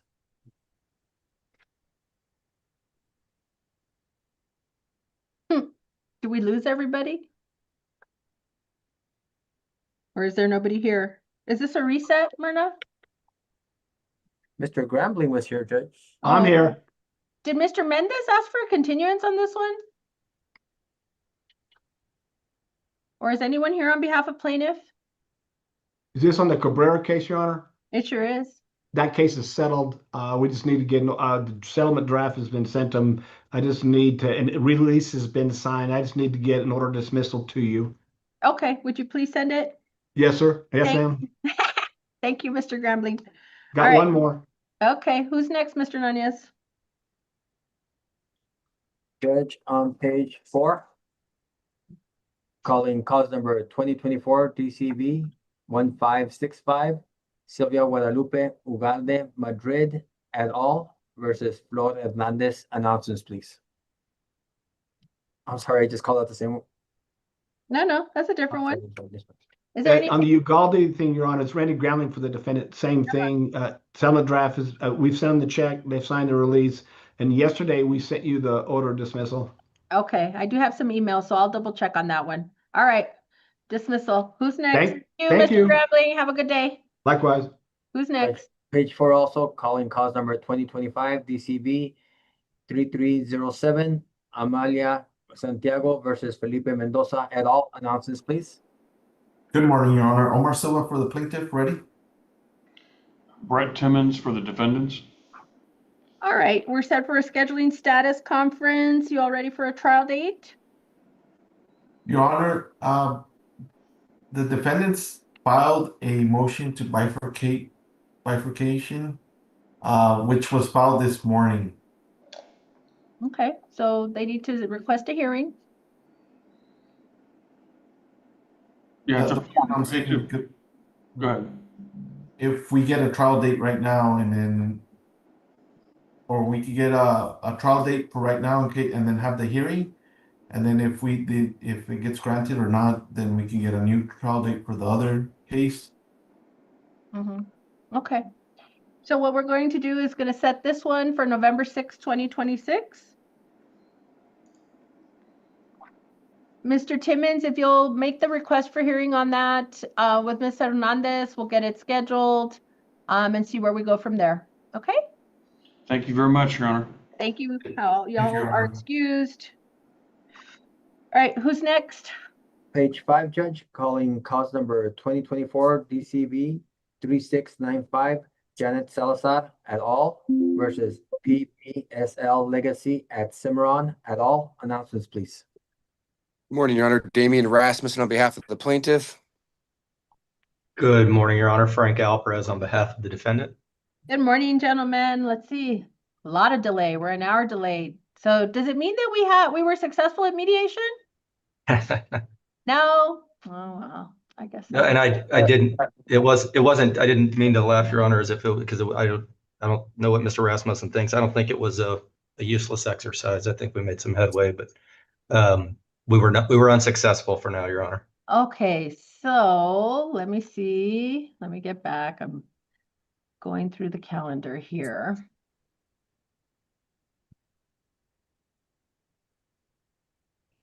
So what does made some headway mean? Well, you guys have a trial, right? Am I wrong? Judge, you're not wrong, although I think that Mr. Alvarez is going to want a continuance on that trial date. I think his son or child is graduating. We don't have an objection to that, but Judge, I want to try this case. Can we get a date certain and be done with this case? Because I was optimistic it would be settled on Monday, and I guess their optimism is completely different from mine because we weren't close to anything. And let's just get a trial and be done with this if we can, Judge. It's a fun case. You'll enjoy it. It's not a boring civil case, and I think most civil cases are boring. Yeah, Your Honor, we have no issue with getting a trial setting as Mr. I have Rasmussen. a trial setting. Yeah, no, I'm sorry, Your Honor. Correct. As Mr. Rasmussen articulated, we received the trial setting. My oldest is graduating from college on the date of the present trial setting. So we did intend to ask the court to move it. I'm not, even if it's a week, 2 weeks, 3 weeks, I'm not asking for anything. So we can leave the Crazy. remaining settings. I'm happy to move it to June 12th if that's helpful. That works for us, Your Honor. This is for Frank Judge, Alvarez. Sorry. Judge, I can make that work too.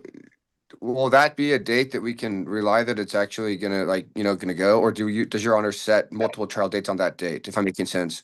We sent multiple, Okay. so you're one of a few. So it'll be June 12th. Thank you very much. The docket call will be the same. So the only things, the docket call will be, what I mean by the same is the Wednesday before the trial.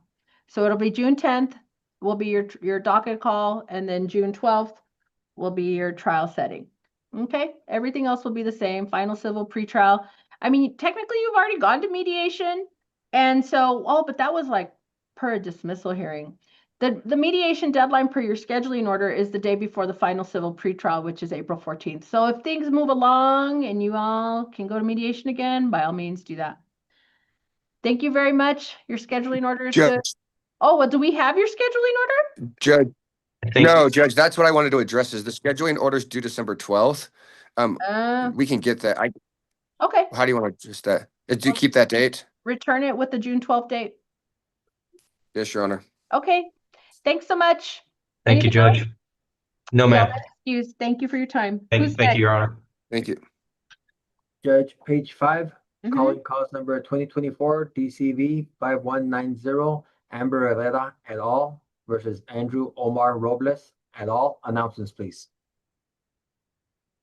I don't see Mr. Spencer. No, ma'am. Okay. This is like, okay, let's go to the next one, please. Yes, sir.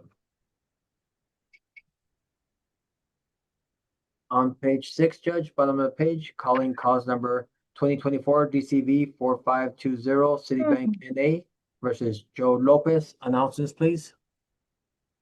Paula Pitter for plaintiff. Mr. Lopez, please unmute.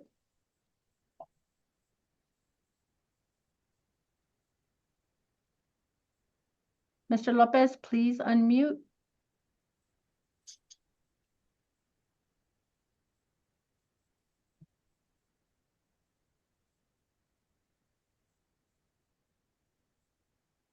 You there? I am here, sir. Would you announce for the record? I have 3 devices, that's why. So one of them kicked me out. So I had a phone, a tablet, and a computer. So Okay. Would you please announce your name for the record? Joe Lopez, please. All right, we are set for a bench trial. Ms. Pitter, you may proceed. Yes, Your Honor.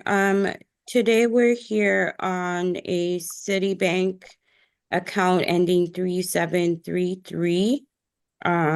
The account was opened on May 30th of 2019, and the last payment was received on December 21st of 2021 in the amount of $100. The account was later charged off in the amount of $7,935.27. Give me 1 second.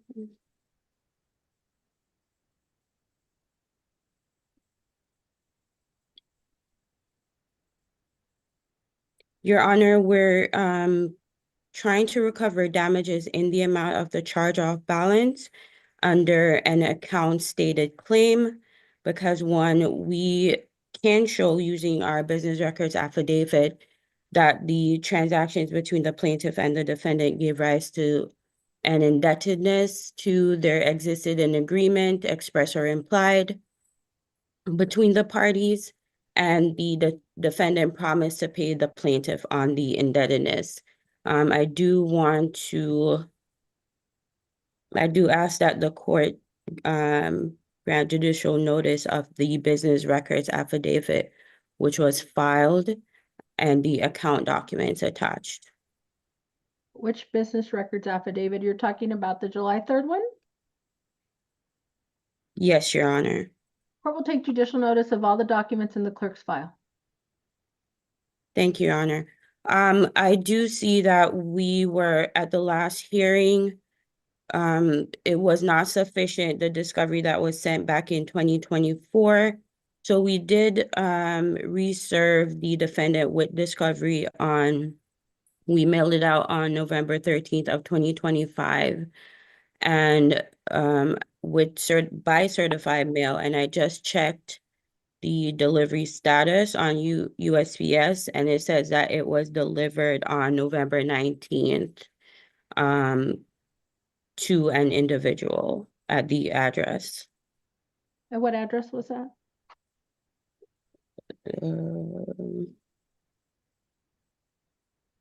Mr. Lopez, did you receive those documents?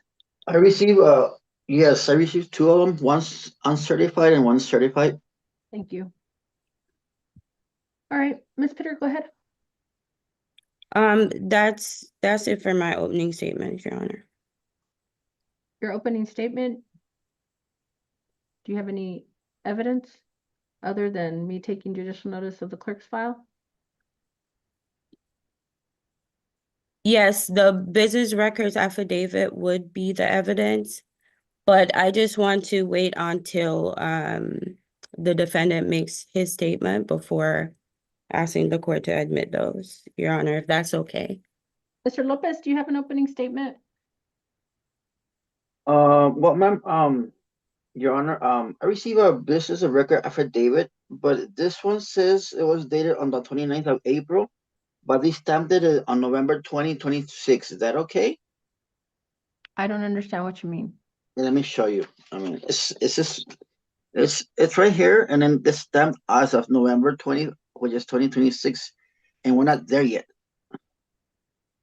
So I don't know if it's important to show I don't you. know what you're showing me, Mr. Lopez. What I'm asking is, do you have an opening statement on this case? Opening statement, No, I don't think so. Thank you very much. Ms. Pitter, please proceed. Your Honor, give me 1 second. I want to just double check what he's referring to.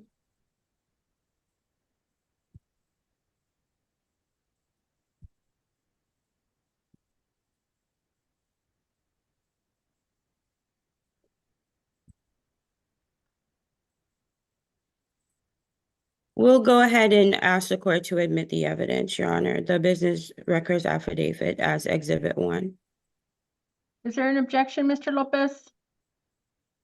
For Exhibit 1, I haven't looked at all of them, but I looked some of the charges that were here, and I don't agree with some of the charges that were in here. And the reason why is because back in 2021, 22, I lost my wallet somewhere in a place, and I had to report all my documents lost and probably stolen. And from that time on, I mean, I have been struggling getting my payments on time, making car payments, because I also had an accident with a car, so I'm making those medical payments due. I'm a disabled person, so I don't work for stuff, so I don't get that much money to pay for rest of my cars. I only have to pay, of course, my essential needs. So let's Mr. see. Lopez, let me stop you right there. So I Okay. need to ask that if you have a legal objection, I understand you are self-represented, Right. but what I'm hearing is some, I guess, personal circumstances. Right. So I need to know what your legal objection is. Is there some issue with the documentation that you are objecting to its admission? There's some issues of documentation. Yes, it's for I haven't been going through all of it, but partially it's for an amount of almost $3,000 of it. Okay, I'm going to overrule your objection. The business records affidavit is admitted as Exhibit 1. It's also part of the court's file. Ms. Pitter, anything else? No, that's it, Your Honor. We're just asking for the total of the charge-off balance of $7,935.27 plus court costs and post-judgment interest, Your Honor. All right, Mr. Lopez, that's the request. Do you have anything to present to the court? Just whatever I have here, whatever they send me, that's all I have right now. What do you, I don't know what you're referring to. Can you tell me, is it that business records affidavit or is it something else?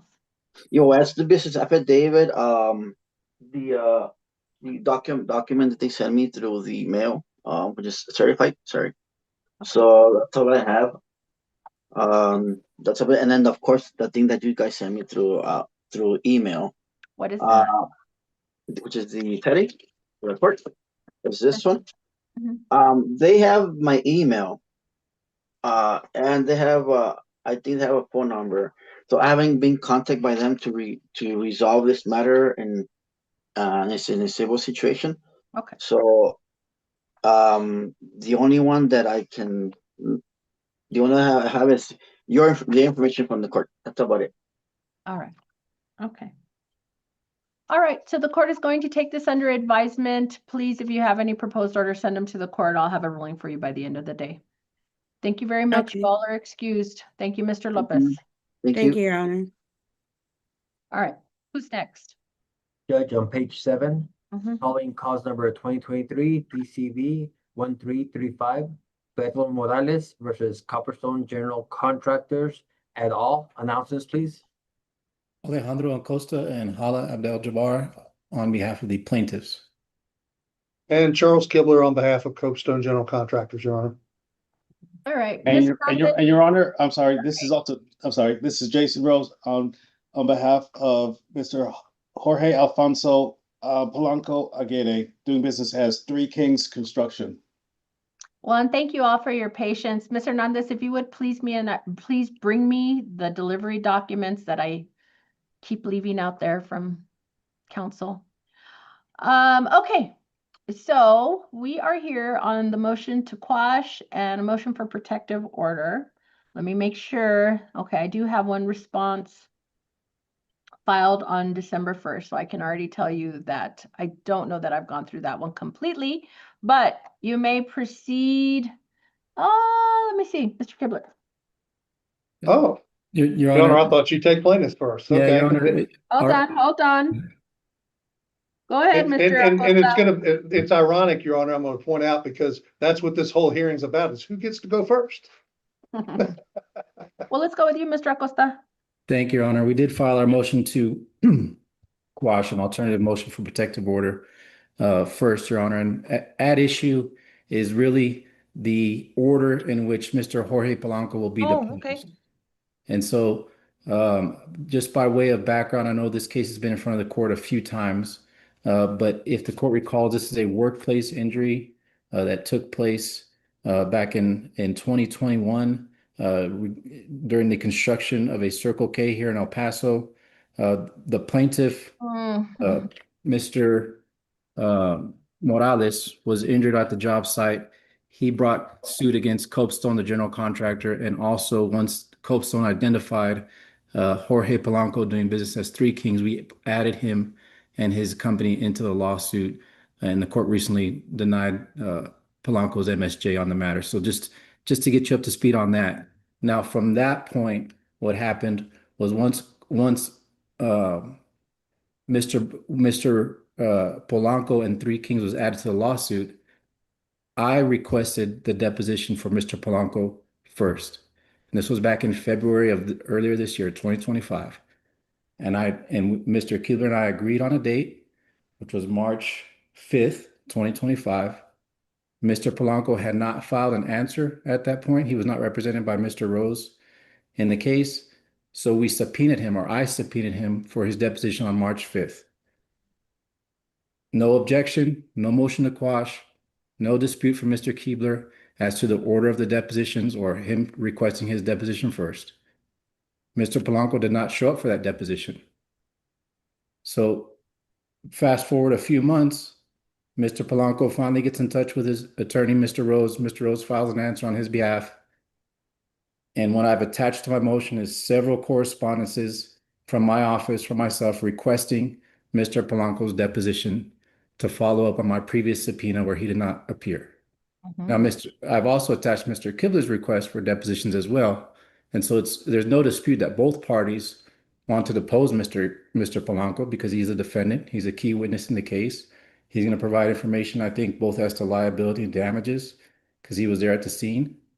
So there's no question this is a crucial, important deposition. But what Mr. Kibler has done is once we agreed on a date, he jumped the gun and noticed Mr. Polanco's deposition first. And when I pointed out to Mr. Kibler that, hey, look, I even have emails saying I was going to take the lead on this. I've already subpoenaed him. I've tried to get his deposition throughout the case.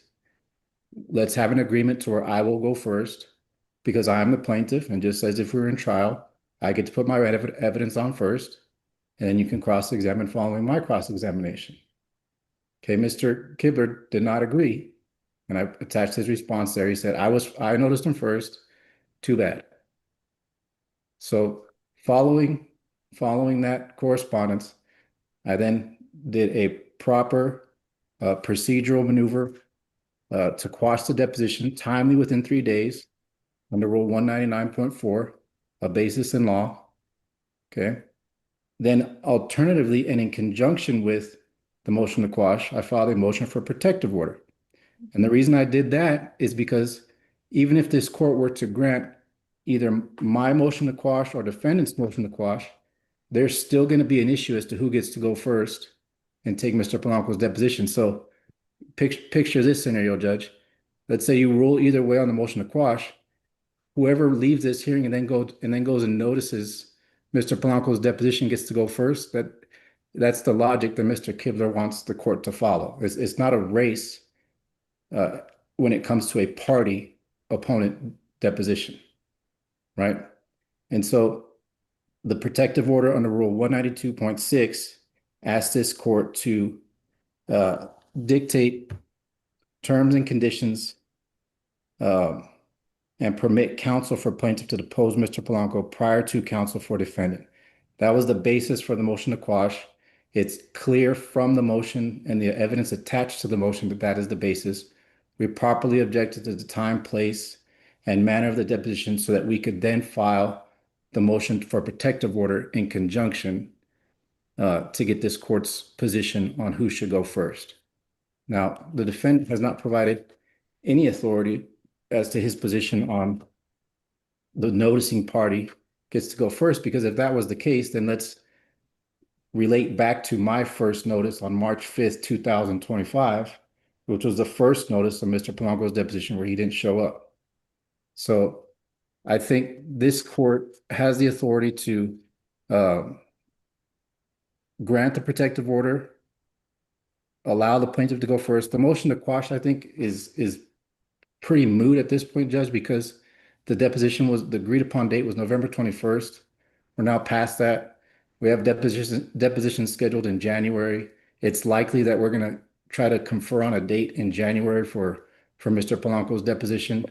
Again, the only question remains is who should be allowed to go first. I do want to respond to defendant's motion for sanctions because he included I'll that. withdraw them. Excuse me, Alex, I'll withdraw a motion for sanctions. Okay.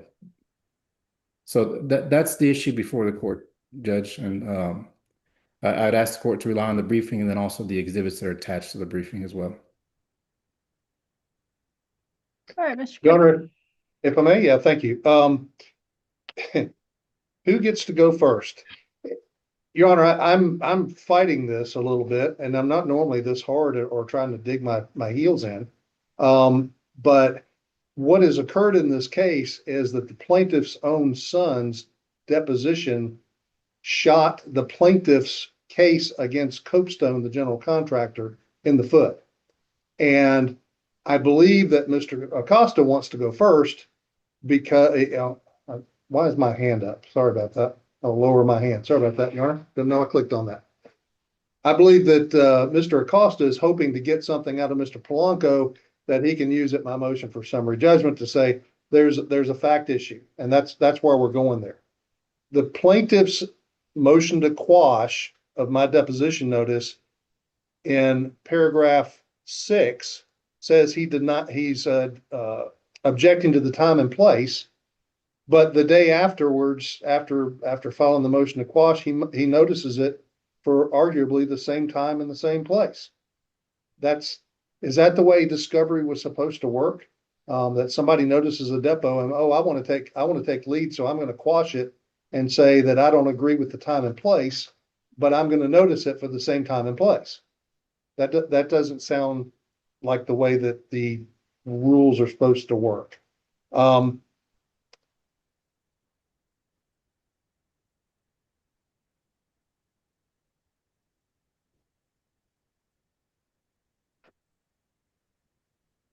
Historically, the default is that the noticing party gets to examine the witness first. Mr. Acosta lays a lot of work on, or a lot of reliance upon, that he had previously requested his deposition, had previously subpoenaed his deposition. But the truth of the matter is that we asked this court 6 months before Mr. Polanco and Three Kings were ever parties to this case, that this court grant a responsible third party motion, which the court did. So we brought in Mr. Polanco and Three Kings 6 months before they were ever a party. We knew that there was some responsibility there. We knew that he was the he was the subcontractor for the framing work in this project. And of course, Mr. Morales, the plaintiff, was doing framing work at the time. So we knew that. But Mr.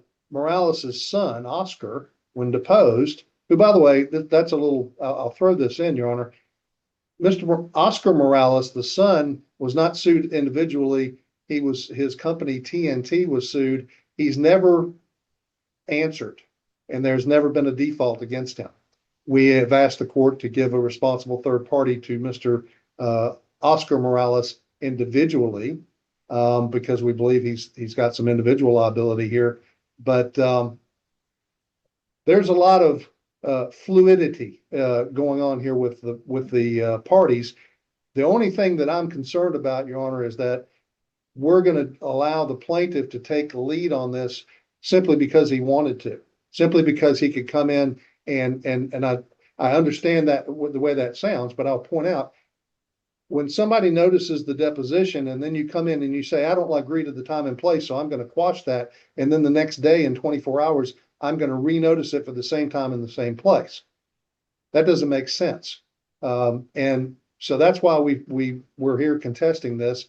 I wouldn't contest it otherwise, but I do believe that is the purpose of going first is to get Mr. Polanco backed into some sort of leading question to provide at least a scintilla of evidence that there was some sort of actual or contractual control by Copestone as a general contractor, which is the plaintiff's burden in this case. Thank you, Your Honor. Thank you, Mr. Acosta. Yeah, just briefly, I mean, if you follow Mr. Kibler's logic, then what I would do, and I think what every plaintiff lawyer would do moving forward was file a notice of depositions with their lawsuit if we're going to go with primacy as the key indicator on who should go first. I also take issue with Mr. Kibler's argument that I'm trying to prove my case because I am. And that's what I do with all my depositions is I ask leading questions of party opponents to try to gain evidence to overcome summary judgments and motions to dismiss and win my case. So, I mean, I'm not really following why he's taking issue with me wanting to prove up my case and depose a defendant and cross-examine a defendant. I think judges, this just comes down to two parties trying to get ahead or trying to go first on a key witness to help prove up their case. And if that's the conflict, then plaintiff trumps because plaintiff, just like if at trial, would go first and put Mr. Polanco on the stand and have defendant cross-examine Let following me be plaintiff's clear, on the cross-examination. motion for protective order, are we solely talking about this witness? Or are we talking about, I mean, it seems to indicate all witnesses. I would agree, Judge. I think, again, it shouldn't be who notices the deposition first. I think the way discovery normally works is we all agree on dates. I made clear that I wanted to take the lead on this deposition because I had already previously subpoenaed him, and I sued Mr. Polanco. Mr. Kibler has not sued Mr. Polanco. He may have tried to designate him as a third party, which the court denied because he's still a party to the lawsuit. But I actually have claims against him, so I should have the right to prove up my case and go first. You're right. Your Honor, if I will, the court granted our responsible third party against Mr. Polanco and Three Kings before he was a party. So just clear that fact up. Judge, what you got here is two guys, like two old bulls in a ring that we've had lunch together when I was out there. In fact, he bought me lunch. I'm proud to say. I like Alex. Must not have been a very good lunch. It was a great lunch, Your Honor. Honestly, I'm trying to point out here that Alex and I get along. I think we appreciate each other's talents. We respect each other, and I think that respect for each other is carried over to our abilities. And I think both of us are concerned that the other's abilities will provide something on behalf of their client that the other party would not like to have. I think that's the short and the skinny of it. All right. So I just want to be clear. Let me make sure. Response. Where did I see the other? All right. Is there anything else? Not from the plaintiff, Your Honor. Not from the defendant, Your Honor. All right. The request, the motion for protective order is granted. Go ahead and if you need something, I would imagine memorialize it in an order. Send me a proposed order after you've had counsel review it as to form. Yes, Your Honor. We'll circulate that this week. All right. Anything else? Not from the plaintiff, Your Honor. Mr. Kibler. No, Your Honor. Missed you last time I was out there, Alex. Hope to see you next time. See you soon, Chuck. All right. Is there anything else? If not, we need to move on. Thank you, Your Honor. Have a good day. Thank you, Your Honor. Thank you, Your Honor. All right. Who's next?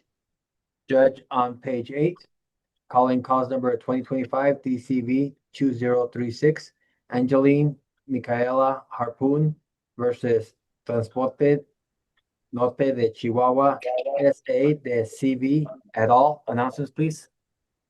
Attorney Pooja Tiwari for plaintiff. I'm sorry, could you re-announce? It was choppy. Yes, Attorney Pooja Tiwari for plaintiff. And Your Honor, this is Andres Almanzan for the carrier defendant Transportadora Norte de Chihuahua. We filed a general denial answer for that defendant, and we filed a special appearance for the driver whom we are contending has not been properly served and needs to be served pursuant to the Hague Service Convention. Thank you, and my apologies for the delay. We have a particularly busy docket this morning. No, we understand, Your Honor. 10:15. So I'm thinking, yes, Ms. Tiwari, you were going to say something. Yes, yes, good morning, Your Honor. With respect to the special appearance that's been filed on behalf of defendant Jose Monreal, my arguments with respect to that are twofold. The first one is the Texas Civil Practices and Remedies Code from section 17.062 to 17.064 carves out an exception with respect to service on non-residents who were involved in a motor vehicle accident, who were in Texas at the time of the accident and subsequently moved abroad. Your Honor, I would like to draw your attention to the specific section 17.064, which says that, a service, can be affected. And basically, Your Honor, the Texas Civil Practices and Remedies Court provides that in those instances, service could be affected through service on chairman of Texas Transport Commission. Section 17.064 specifically provides. Mr. Tiwari, let me stop you real quick. So the special appearance was filed back on October 27th. We are set for a scheduling status conference today. So if you would like to file a response or have a hearing on the special appearance, we can do that. That is not today. Okay. And so what I'm going to do for now is reset the scheduling status conference for probably 45 days in light of the holidays. I think we've done this once before, but it sounds like we need to have a hearing in the interim, Ms. Tiwari. If you want a hearing, then we need to actually make the request and get that set. Yes, Your Honor. Because the longer we delay this scheduling status conference, obviously it means a delay of a trial date. So, Mr. Almanzan, any issues with the reset of the scheduling status conference? No, Your Honor, that's what I believe we need to do. We need to have a specially set hearing just on the special appearance. Correct. And then once that is resolved, we'll know where we are with respect to the status and scheduling accordingly. So you can anticipate, for my purposes now, since I hear where we're going, but I only see the special appearance, Ms. Tiwari, is that Yes, sir. if you're going to file some type of response to that, please do so. When you do, then you make your request for hearing. I'm going to put us about 45 days out, I think, with the scheduling status conference. You don't have to wait for that date. If you get something filed, request your hearing, we could probably fit you in before that. Okay. Okay. But Yes, if not, yes, we'll Your Honor. have that date. Okay. Yes, Your Honor. I really appreciate that. Thank you so Thank you, much Your for Honor. your time. Have a good day, guys. You too. Thank you Thank so you, Your much, Honor. Your Honor. Thank you. All right. So we have a friendly suit ready. Good morning, Your Honor. Good morning, Mr. Cox. Ms. Valdez, are you on this one? I'm representing the defendant. The plaintiff in this case is pro se. They're being, based on what I've been notified of in the last couple of days, they're being assisted by the guardian ad litem to attempt to obtain reductions in the amount of the medical bills in this case. And so they're requesting more time to accomplish that. Absolutely. How much more time are? I would say probably for that type of a process, 90 days would probably be good. Ms. Valdez is very good. Ms. Valdez, yes. 90 days or less? You know what, Judge? I would even venture to say a little less. I'd be comfortable with 60 days. What'd It's you really just one provider and the health insurer that I want to confirm we don't have a lien on. Okay. I think that would be a fair amount of time. But do we have the option to maybe say 90 days, but request a sooner hearing if that's I'm possible? going to do 60 because Okay. I think 60 is where I am. And, if we need a more, I'm just bringing in Ms. Vasquez really quickly because I saw her in the waiting room. Ms. Vasquez, are you there? And Judge, if I may, Ms. Vasquez is primarily Spanish speaking. Speaker. Yes, ma'am. Señora Vasquez, ¿está ahí?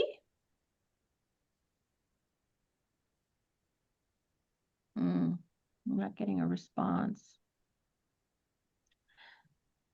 We are going to do it. Señora Vázquez, ¿ahí están? Sí. Okay, los abogados me están avisando que hay más trabajo que hacer antes de proceder en su audiencia. Le quería avisar que con esa representación voy a continuar la audiencia de hoy para 60 días. ¿Está de acuerdo con eso? Sí, está bien. Okay, so I've indicated to her that based on what you all attorneys have told me about some additional work that we are going to reset for 60 days. And she has indicated to me, and her camera is on now, that she is in agreement with that. Thank you, Judge. Okay. And we'll be sure to have an interpreter available for that friendly suit. I appreciate that. Señora Vázquez va a recibir notificación de la fecha que sigue y va a ser igual como hoy en Zoom, la misma login, todo igual, ¿ok? Sí, muy bien. Thank you very much. Okay, se pueden ir. Thank you guys. Thank you very much. Okay, thank you, Judge. Have a good day. Gracias. Okay, so let's take care of, do we have one more entry of judgment?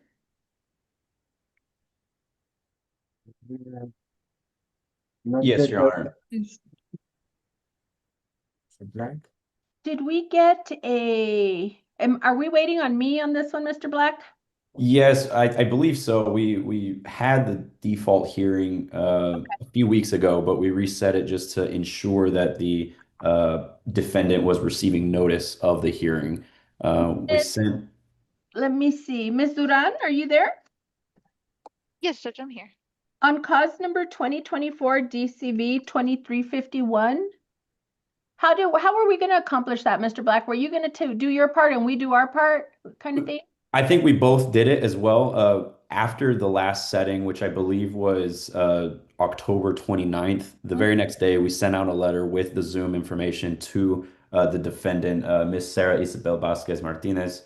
We sent it certified and it was delivered on November the 5th, or sorry, the 6th.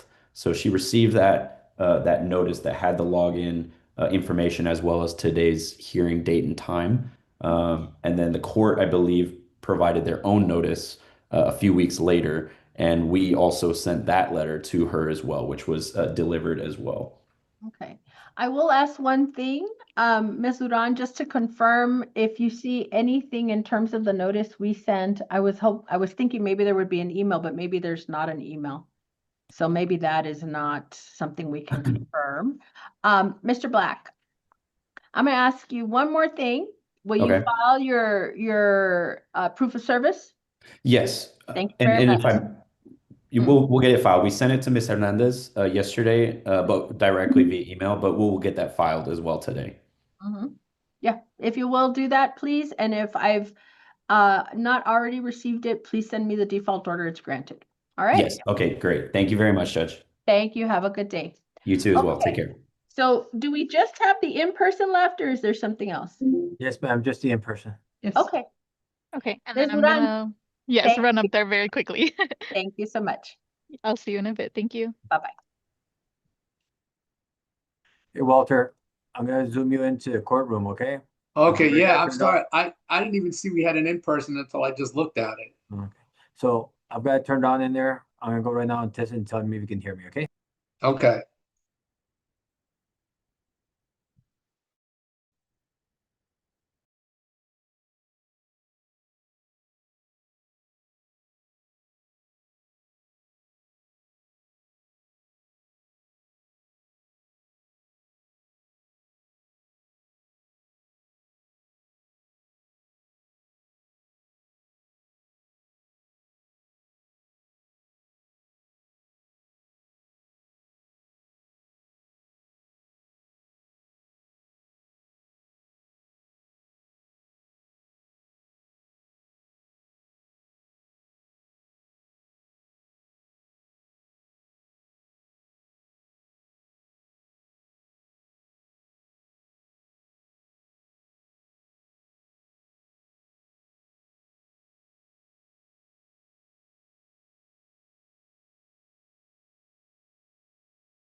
Hey, Walter, are you there?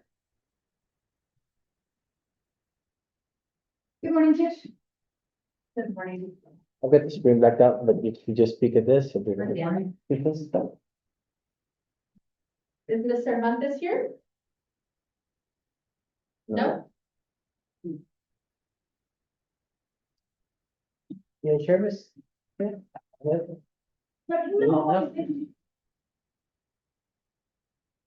¿Usted es el señor Rick? Yo soy el señor. Y necesita integrar. Sí. Entonces, hablando de turismo es lo que entonces, todo lo que se diga en inglés, se lo voy a decir yo a usted en español al mismo tiempo. Cuando le hagan alguna pregunta, lo que le va a pedir es responder en voz alta y en español, ¿ok? Y en frases cortas para darme la oportunidad a mí de ir interpretando lo que usted vaya diciendo. ¿Ok? Póngase los audífonos para asegurarme que me escuche bien, por favor. Voy a estar haciendo más o menos lo que se me escucha. La jueza va a estar hablando con usted cuando le haga la persona pregunta, usted la responde a ella en español y en voz alta y en frases cortas, como decía, para yo ir interpretando lo que usted vaya diciendo. Thank you, Judge. Walter, are you able to hear us? I can hear you, Judge. Okay, se puede tomar asiento. Gracias. All right, calling cause number 2020 DCB 4192, Victor M. Perez versus Leonila Cervantes and Gabriela Cervantes. May I have announcements, please? Yo soy Víctor Manuel Reyes. I am Victor Manuel Reyes. We are scheduled today for a show cause hearing. The court has ordered that Ms. Gabriela Cervantes appear before this court. And it basically was for granting of access to the property. Let me ask you, Mr. Reyes, has, I believe it's Miriam? Let's see her name. Sí, la vendedora. Yes, the seller? Yes, has she been allowed access to the property? No sé si se le ha permitido acceso a la propiedad porque no tenemos la orden para entrar. I don't know if she has been allowed access to the property yet because we don't have the order to go into the property. Where is Miss Miriam Jimenez? ¿Dónde está la señora Jimenez? La razón que no está la señora Jiménez aquí es porque no nos había llegado la carta para la audiencia. Tuve que venir ayer a preguntar que si tenía y la señora está en Las Vegas, pero si usted la necesita. The reason that she is not here today is because we hadn't received notice for the hearing. I came here yesterday to find out if I had any, and she is in Las Vegas. So the court does have confirmation on the order to appear that Miriam. Judge, I'm sorry, I'm hearing the interpretation while you're speaking. Okay. So maybe Miss Garza, if you can speak over a little bit. I do have confirmation that I have her down as Miriam Nunez, Miriam4Guerrero@gmail.com did receive notice of today's hearing. Mr. Nunez, if you would please go call outside and see if Miss Gabriela Cervantes is anywhere in this court Yes, ma'am. house. Mr. Navadomskis, do you have something to do? For her, I'm sorry. We're in the middle of a civil hearing.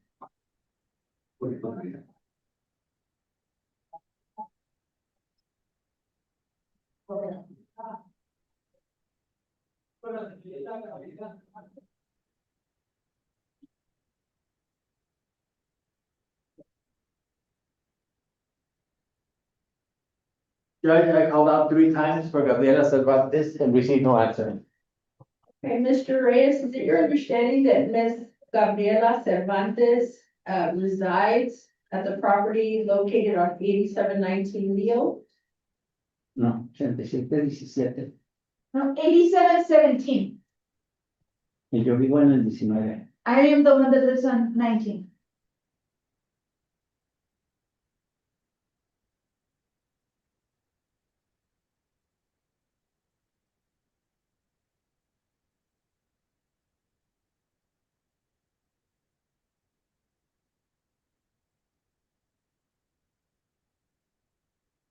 Sir, has your property at 8719 been appraised? Sí, ya estuvieron los evaluadores antes. Yes, the appraisers went there before.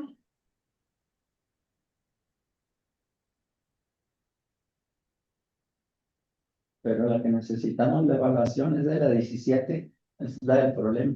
But the one where we need the appraisal done is on the 17th because that's the one with the problem.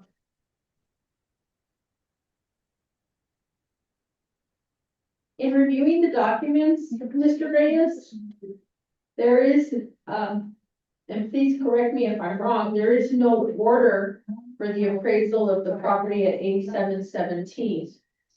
I only have an order for an appraisal of the property at 8719.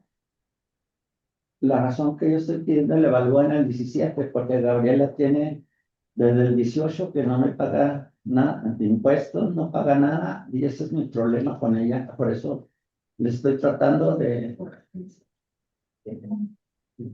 Well, the reason that I am requesting the appraisal is because Gabriela hasn't paid anything. She hasn't paid any taxes since the 18th, and that is a problem. I understand, Mr. Reyes. My concern is I have an order for appraisal that I signed back on March 11th of 2024. And as you are confirming, that is your property, 8719 Leo is where you reside. And that has been appraised. Sí. Yes. What I do not have is an order to appraise the property at 8717. I'm asking the clerk to confirm for me that we have an order. I have a second amended decree ordering partition, ordering sale, and awarding damages to plaintiffs from October 17th, 2024. But I don't have a separate order to appraise. 8717.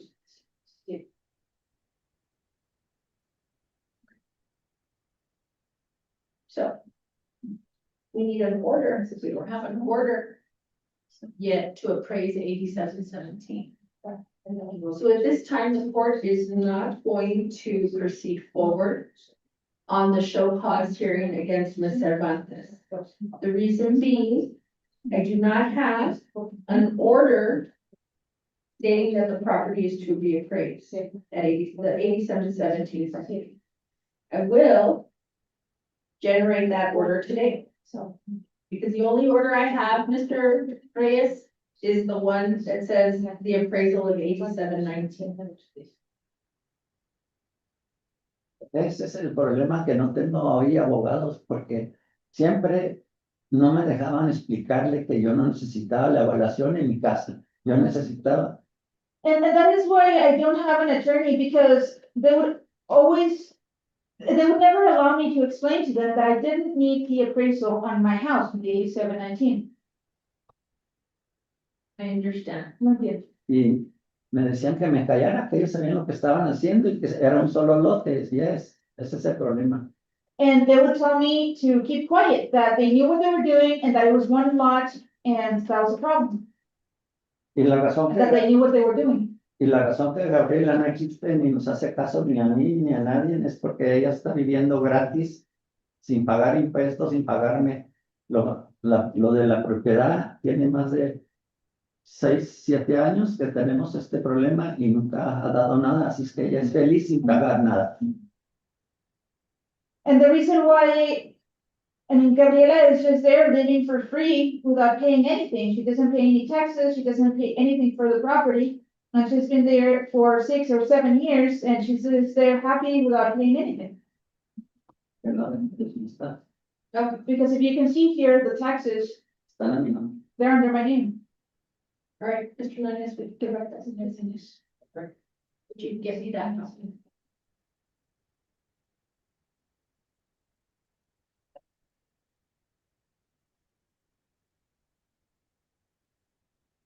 For the record, Mr. Reyes has provided to the court a document that appears to be the 2025 property tax bill for So this has an address of 8719 Leo, is that right? Leo. Esa es mi dirección. Yes, that's my address, that's correct. But does this include 8717 Leo? Does it appear to? Sí, es una. Yo pago por los dos. Yes, it's one, I pay for both. Porque el 8717 es un solo lote, ese es el problema que Gabriela basa, que ella no tiene que pagar nada. Porque Because 8717, it's just one lot, and that is why Gabriela says that she doesn't have to pay anything. y es que cuando yo vi al primer abogado que hace en el 19, era para dividirlo, porque si usted recuerda eso, era para dividirlo y entonces se hizo esa que no se podía. Y esa es la razón que yo quiero obtener el título del 17 y 19 nomás, porque es un solo título. And that is the reason why with the first attorney, what we were doing for 19, I don't know if you remember, but it was to divide it. And I was told that it couldn't be done and what I wanted was to get a title for 17 and another one for 19. There's an order of partition that is part of this case.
Perez, I have reviewed the second amended decree ordering partition, ordering sale and awarding damages to you. That was filed on October 17, 2024. Part of this order is that Ms. Miriam Jimenez is appointed the receiver and was to obtain an appraisal. I don't know if she has made contact with Ms. Cervantes regarding the ability to access the property to appraise it. And then she was also ordered by the court to sell the property and deposit the funds into the registry of court. Ms. Jimenez is not here. No está, pero si usted gusta contratarla, está en Las Vegas, si quiere hablar con ella por Zoom. She's not here, but if you would like to contact her, she is in Las Vegas, you could contact her through Zoom.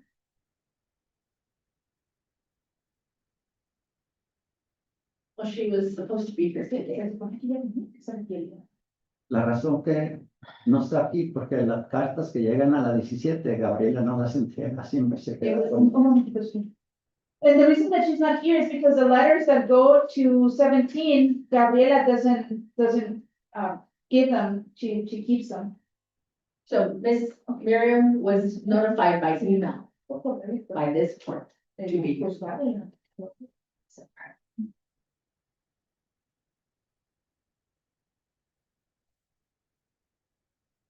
So the court can proceed, cannot, will not proceed on the show cause hearings on Ms. Cervantes at this time. The court will leave that pending while we reset the hearing for Ms. Jimenez. I know she's got a ton of names. Ms. Jimenez Sí. to appear, meeting.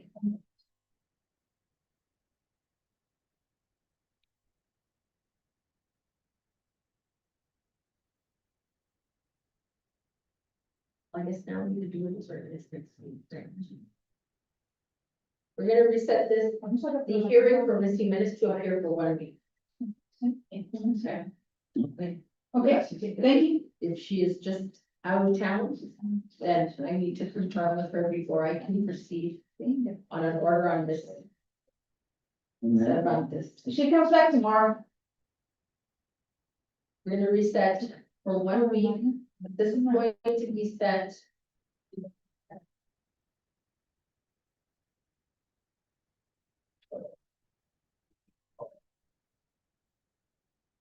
It's gonna be a judges conference regarding the receiver's appraisal of the remaining portion of the property, which is 8717. Very well, thank you.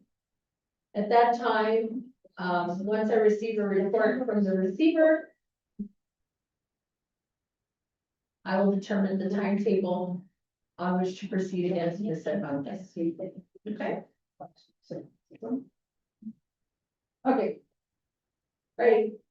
Anything else, Mr. Reyes? No, solamente estoy pendiente para la evaluación de la 17, porque ya no quiero estarle pagando más a Gabriela. Tenía años viviendo gratis. No, that is all. I'll just be waiting for that appraisal on 17 because Gabriela has been living there for years. We'll see you next week. Thank you, Mr. Reyes. Y la fecha me llega a casa. And the date, will I receive that at home? We can get you a setting right now. Gracias. Thank you. Thank you very much. Just wait, my coordinator will get you a setting. We also will need to make sure that this Miriam Nunez contact is served. But then you're pretty big too, Sharon. Yes. Thank you, Jen. And pendiente, make our request for next week. Right, we will need an interpreter next week. Thank you so much. Ahorita le van a traer su notificación, okay? Gracias. Gracias. Gracias. Let's see, we got.